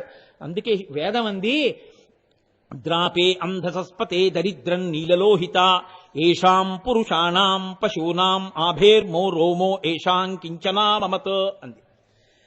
ద్రాపే ఈశ్వరా, నీవు మేము చేసినటువంటి పాపములను దృష్టిలో పెట్టుకుని మమ్మల్ని కష్టపెట్టవద్దు. నువ్వు అన్నమునకు అధిదేవతవి. అన్నం తినాలన్నంతసేపే బతికి ఉంటాడు. అన్నం మీద వైముఖ్యం వచ్చేసిందో వెళ్ళిపోతున్నాడని గుర్తు. అన్నం తినగలిగినటువంటి అదృష్టాన్ని మాకి, సుఖములను ఇంట్లో ఉండడం కాదు వాటిని అనుభవించగలిగినటువంటి ప్రజ్ఞ. ఇంట్లో ఏసీ ఉంది, గుండెల నిండా శ్లాష్మ ఉంది, ఏమిటి ఉపయోగం? వేసుకోవడానికి వీల్లేదు.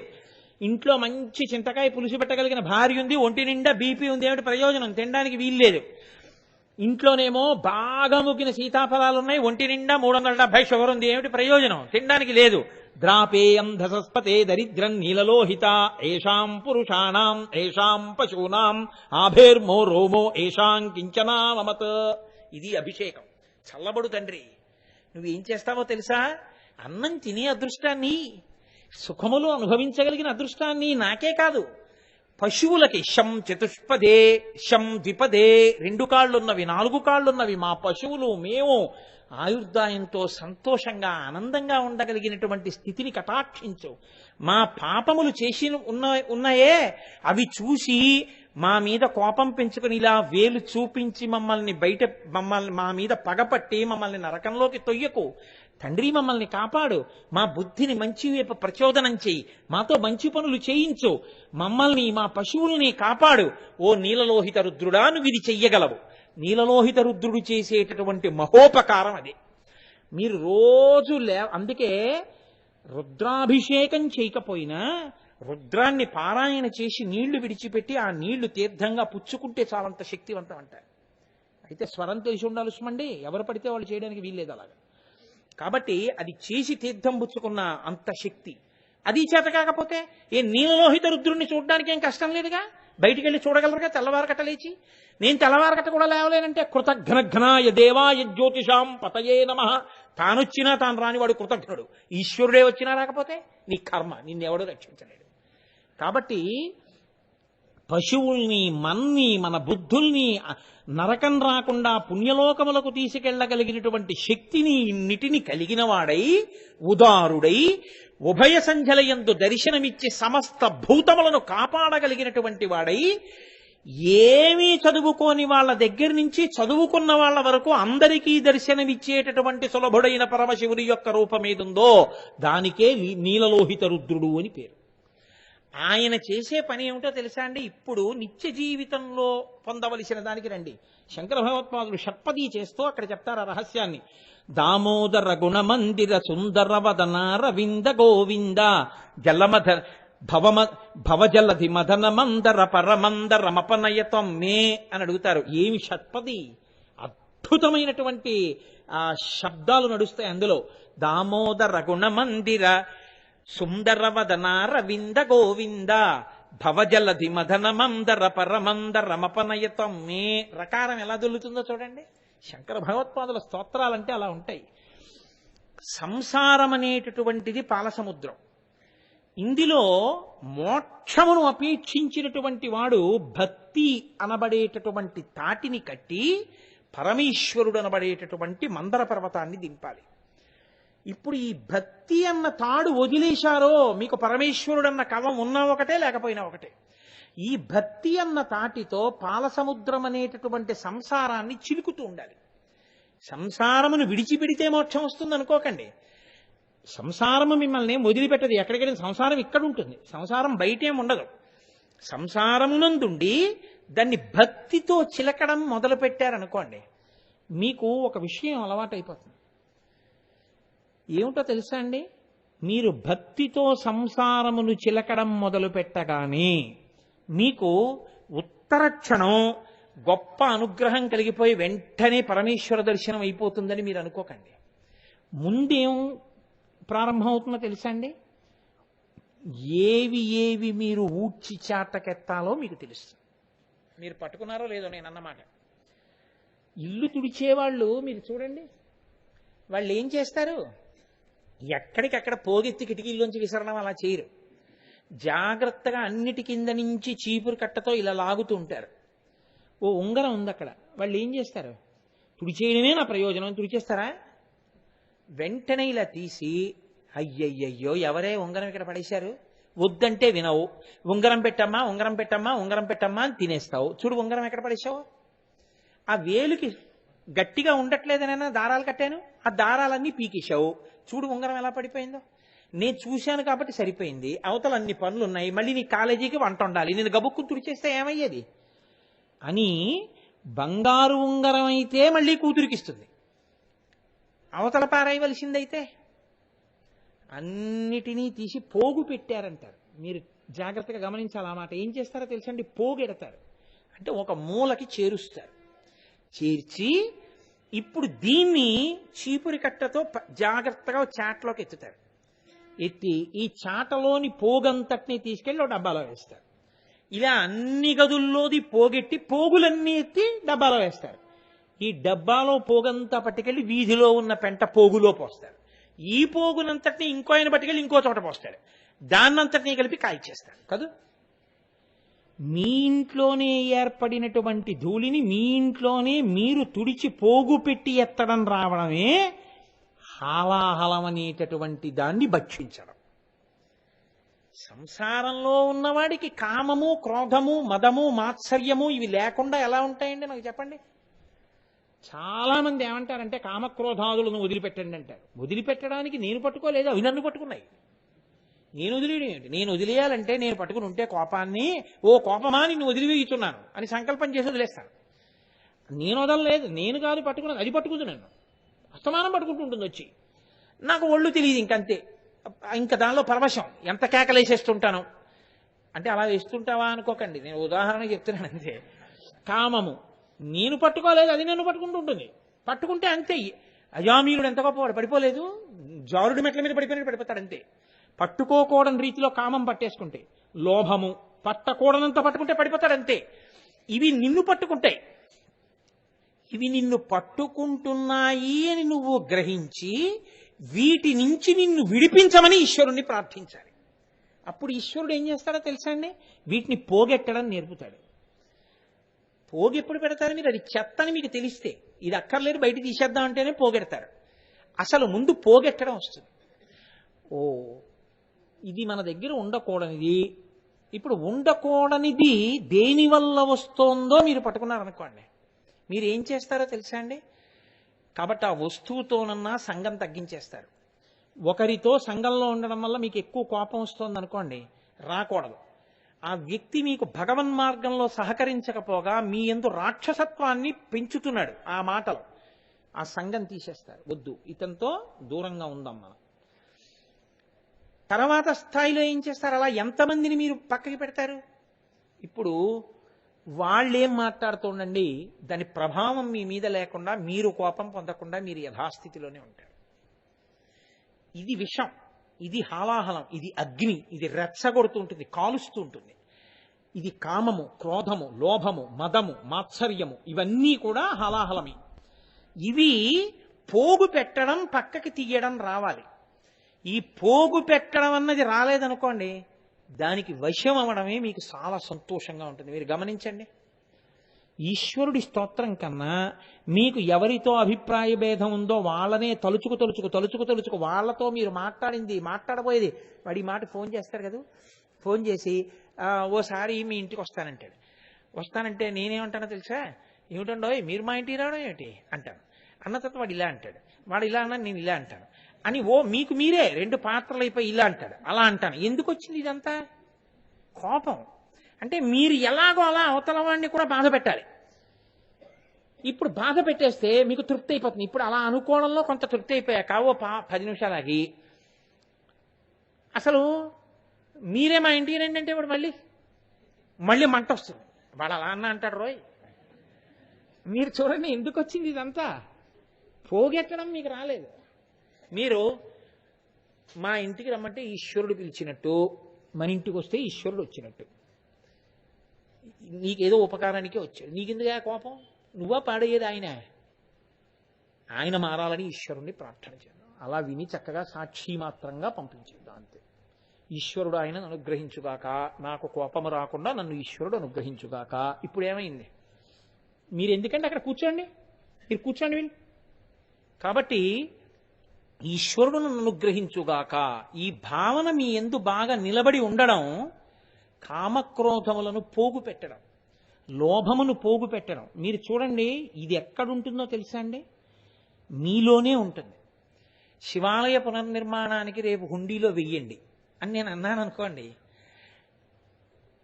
ఎంత డబ్బు ఖర్చు పెట్టేశాం, ఓ 1016 వేద్దాం అంటుంది ఇక్కడ. అనగానే మనం 1016 వేస్తే మాత్రం బోళ్ళంత మంది ఉన్నారు సభలో, అందరూ ఇలా తలో 1016 వేస్తే నాగబాబు గారు 10 శివాలయాలు కట్టచ్చు. అంత అక్కర్లేదు, అందరం తలకో 100 వేసినా అబ్బో బోల్ డబ్బు. ఎలాగో అలా మీ చేత ఒక 1116 రూపాయలు శివాలయ పునర్నిర్మాణానికి వెయ్యకుండా అన్య ప్రయోజనానికి అది ఖర్చు పెట్టేటట్టుగా మీకు ప్రబోధం చేస్తుంది.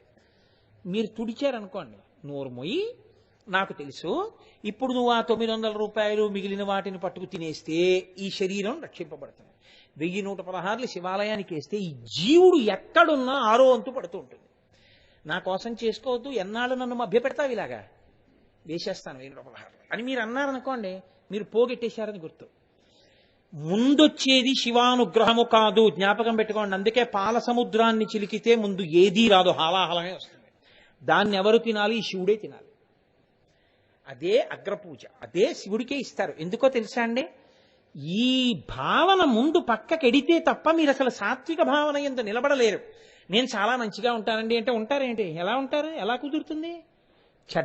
చెడ్డగా ఉండడం రాకుండా ఉంటే మంచిగా ఉండడం మీకే అలవాటు అవుతుంది. ఇది రావాలి అంటే పాల సముద్రాన్ని చిలకడంలో ఉన్నటువంటి అంతరార్థం ఏమిటో మీకు తెలియాలి. ఇది తెలియాలి అంటే ఇదంతా ఎప్పుడు ఉంటుంది? ఈ సంకటం అంతాను ఈ ఆలోచనలు రావడం, సంకల్ప వికల్పాలు, ఇది చేద్దామా, ఇది చెయ్యొద్దా, వాడు వస్తాడా, వీడు వస్తాడా, వాడిని అందామా, వీడిని అందామా, వాడిని విసుక్కుందామా, వీడిని విసుక్కుందామా, వాడిని తిడదామా, మనం తిట్టించుకుందామా, వాడిని కొడదామా, మనం కొట్టించుకుందామా, ఈ ఆలోచనలన్నీ ఎప్పుడు? మీరు లేస్తే. మీరు లేవడం అంటే మీ మనసు లేస్తే. మనసు ఎక్కడుంది? నిద్రలో ఉంది. నిద్రలో ఉన్నప్పుడు మీకు ఏమైనా ఆ రాగద్వేషాలు కానీ ఏమైనా ఉన్నాయా? మీ శత్రువే వచ్చి మీ పక్కన నిలబడ్డా మీకు తెలియదు, మీరు అలాగే నిద్రపోతుంటారు. ఎందుకంటే మనసు లేదు, నిద్రపోయింది, ఆత్మలోకి వెళ్ళిపోయింది. అది లేచింది, శత్రుమిత్రభావన వచ్చేసింది, నామరూపాలు వచ్చేసాయి, ప్రీతి అప్రీతి వచ్చేసాయి, ద్వంద్వాలన్నీ వచ్చేసాయి. ఇప్పుడు లేవగానే వచ్చే వాటన్నింటినీ తొడవగలిగిన శక్తిని ఇవ్వగలిగిన వాడు నీలలోహితుడై ఉన్నాడు. అది హలాహలాన్ని శివుడు తిన్నవంటే. అందుకని ఆయన నీలలోహితుడుగా ఆకాశంలో కనపడతాడు. రే, ఇలా ఎన్నాళ్ళు బతికేస్తావురా? తుడవడం నేర్పుతాను, పోగు పెట్టడం నేర్పుతాను. పొద్దున్నే ఏం చేస్తాం? ఇల్లు తుడుస్తాం, పోగెడతాం. నీకు ఇక్కడ తుడవడం పోగెట్టడం కూడా నేను నేర్పుతాను. ఇది నీకు రావాలంటే, ఈ శక్తి కలగాలంటే ఓసారి పైకెత్తి చూడు, చూస్తే నీ మీద అనుగ్రహం వర్షిస్తాను, జీవితాన్ని దిద్దుతాను. ఇది నీలలోహితుడు. ఇది వేదంలోకి వెళ్ళి మంత్రంగా మారితే ద్రాపే అంధస్వస్పతే దరిద్రం నీలలోహిత ఏషాం పురుషాణం ఏషాం పశూనాం ఆభేర్మో రోమో ఏషాం కించనా మమత్. మీరు ఎప్పుడు ఈశ్వరుణ్ణే స్మరణ చేస్తూ ఆయన ప్రీతి కొరకే, కోపం పొందకుండా ఉండడానికి, కోపాన్ని విడిచిపెట్టడానికి, ఆయనని ఆధారంగా చేసుకుని బ్రతకడం మీకు అలవాటైపోయింది అనుకోండి, అప్పుడు మీరు మీ వ్యక్తి స్థాయిలో మీ మనసుకి లొంగి ఉండలేదు, ఈశ్వరుడికి లొంగి ఉంటున్నారు. ఇప్పుడు ఆయన హాలాహలాన్ని బుచ్చుకొని, అంటే ఆ పోగెత్తి అవతల పారేసి మీకు రక్షణ కల్పించి ఒకనాడు ఆయనే మీకు దర్శనమిస్తాడు. అదే అమృతాన్ని తినడం. ఆ అమృతాన్ని తింటే ఏమవుతుంది? అటువంటి వాడు తమసోమా జ్యోతిర్గమయ మృత్యోర్మా అమృతంగమయ, వాడు చీకటిలోంచి వెలుతురులోకి వెళ్ళిపోతాడు, మృత్యువులోంచి అమృతంలోకి వెళ్ళిపోతాడు. అంటే ఇంకా మళ్లీ పుట్టి మళ్లీ చావవలసిన స్థితి లేకుండా శివుడిలో కలవడానికి, మోక్షం పొందడానికి ఎక్కడ ప్రారంభం కావాలో ఆ ప్రారంభ స్థానం దగ్గర మీరు నిలబడితే చేయి పట్టుకు తీసుకెళ్ళిపోవడం ఇంకా ఆయన వంతు. ఆ స్థానాన్ని నేర్పగలిగినటువంటి అద్భుతమైనటువంటి నామము నీలలోహిత. అదే శ్రీకంఠ, అదే శితికంఠ, అదే హరహ. కాబట్టి ఎన్ని నామాలు చెప్పాను నేను ఇవాళ? 4 నామములు పూర్తి చేసేశాను. కాబట్టి అటువంటి మహానుభావుడై భక్తుల యొక్క ఆర్తి తీరుస్తూ ఉంటాడు అని ఇవాల్టి ఉపన్యాసాన్ని పూర్తి చేస్తూ మీరు ఒక్క విషయాన్ని బాగా జ్ఞాపకం పెట్టుకోండి. రేపటి రోజు మళ్లీ రమ్మంటే వచ్చే రోజు కాదు. శివుడు మూపురమై, అందున విష్ణునాలయంలో గోవు యొక్క పూజ అంటే మాటలతో కూడుకున్న విషయం కాదు. శుక్లపక్షంలో పరదేవత ఎప్పుడు పరదేవత ఆవహించి ఉంటుంది. పరదేవతయే ఆవు. అందుకే నేను తరచు చెప్తుంటాను ఈ మాట. మఠాల్లో 3 పూజలు చేస్తారు: గోపూజ, అశ్వపూజ, గజపూజ. గజపూజ చేసినప్పుడు పశుపూజ, అశ్వపూజ చేస్తే పశుపూజ, గోపూజ చేస్తే ఈశ్వర పూజ. గోవుకి పశుపూజ కాదు, గోవుకి చేసిన పూజ ఈశ్వరుడికి చేసినట్టే. అందుకే శృంగగిరికి పీఠానికి ఆధిపత్యం వహించినటువంటి చంద్రశేఖర భారతీ స్వామి మహానుభావుడైన నిరంతర సమాధి స్థితిలో ఉండేవారు. అటువంటి ఆయన అప్పుడప్పుడు శారదాదేవి గుళ్ళోకి వచ్చి పూజ చేస్తుండేవారు. ఆయన ఒక రోజున శారదాదేవి గుళ్ళోకి వస్తున్నారు శృంగేరిలో. పక్కన శిష్యులు పూజా సంభారాలన్నీ పట్టుకుని వస్తున్నారు వెనకాల. తీరా ఆయన గుళ్ళోకి ఎడదాం అనుకుంటుంటే గుడి రాజద్వారం ముందుకు వచ్చి ఓ ఆవు పడుకుంది. శిష్యులు గబగబా వెళ్ళి లేపబోతున్నారు. ఆయన అన్నారు, లేపకండి, నేను పూజకొస్తున్నానని పరదేవత బయటికి వచ్చింది. పీట అక్కడ అయిందని కూర్చుని ఆయన ఆ ఆవుకి పూజ చేసేశారు. ఆవు లేచిపోయింది. ఆయన గుడి లోపలకు కూడా వెళ్ళలేదు, బయటికి మళ్ళీ వెళ్ళిపోయారు గురి నివాసంలోకి. అంటే పరదేవతయే ఆవు రూపంలో వచ్చి నిలబడుతుంది. రేపు ఎంతవరకు సాధ్యమవుతుందో తెలీదు. వీలైతే గోపాలకృష్ణ గారు ఒకసారి తీసుకురండి ఆ వ్యాసకృతమైనటువంటి గో సంబంధమైన స్తోత్రాన్ని. వ్యాస భగవానుడు గోవు మీద ఒక స్తోత్రమే చేశాడు, అద్భుతమైన స్తోత్రం. అథర్వణ వేదంలో గోగీత అని గీతే ఉంది, గో సూక్తము అని సూక్తమే ఉంది. అంత గొప్ప గోపూజ చెయ్యడం, చూడడం, వినడం, ప్రోత్సహించడం, నలుగురికి 4 వాటాలు. కాబట్టి రేపు 6:30 ఒక సెకన్ అటు కాదు, ఒక సెకన్ ఇటు కాదు, 6:30 గోపూజ ప్రారంభం అవుతుంది. కాబట్టి కార్తీక సోమవారం చక్కగా తెల్లవారుజామున స్నానం చేసి సంధ్యావందనాదులు నిత్యకర్మానుష్ఠానం చేసుకుని 6:30 అలా ప్రాంగణంలోకి వస్తే అందరూ ఉదయం గోపూజ చూద్దురు గాని గోస్తోత్రాన్ని అందరం కలిసి చెప్దాం. అందరం పూజ చేయబడినటువంటి గోవుకి ప్రదక్షిణం చేద్దాం. చేసి మీరు ఆ పూజా విధానం అంతా చూద్దురు గాని రేపు సాయంకాలం కార్తీక సోమవారం నాటి అసుర సంధ్య వేళ కనుక అద్భుతమైన ప్రదోష వేళ రేపటి రోజున. అటువంటి రోజు కాబట్టి రేపు సాయంకాలం గంగావతరణ ఘట్టాన్ని చెప్తాను. అందుకే కపర్ది విడిచిపెట్టాను. గంగాధర, కపర్ది, జటాధర ఇవన్నీ సమన్వయం చేస్తాను రేపు. రేపు 4 నామాలు సునాయాసంగా అవుతాయి. కాబట్టి రేపు ఆ గంగావతరణం చెప్తాను.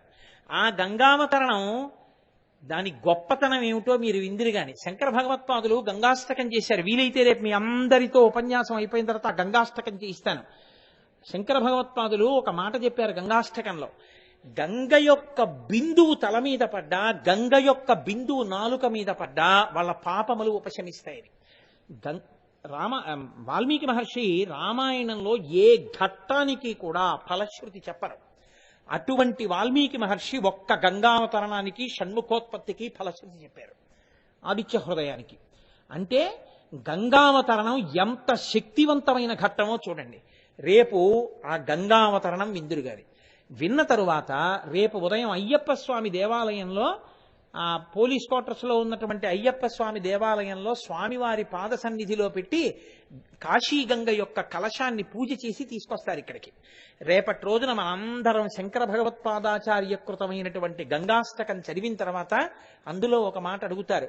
అంత్యకాలమునందు నేను గంగా నదిని స్మరిస్తుండగా, గంగని చూస్తుండగా, అమ్మా గంగా నువ్వే లేచి వచ్చి నీ చేతులతో నన్ను పట్టుకోవాలి అని. ఎవరు గంగాష్టకం చేస్తారో వాళ్ళు శివుణ్ణి చేరుకుంటారు అని. రేపు కార్తీక సోమవారం కదండి, అందుకని రేపు గంగావతరణం విని గంగావతరణం వినగాని మీ దగ్గరికే వచ్చి మీ శిరస్సు మీద కాశీగంగ ప్రోక్షిస్తారు రేపు.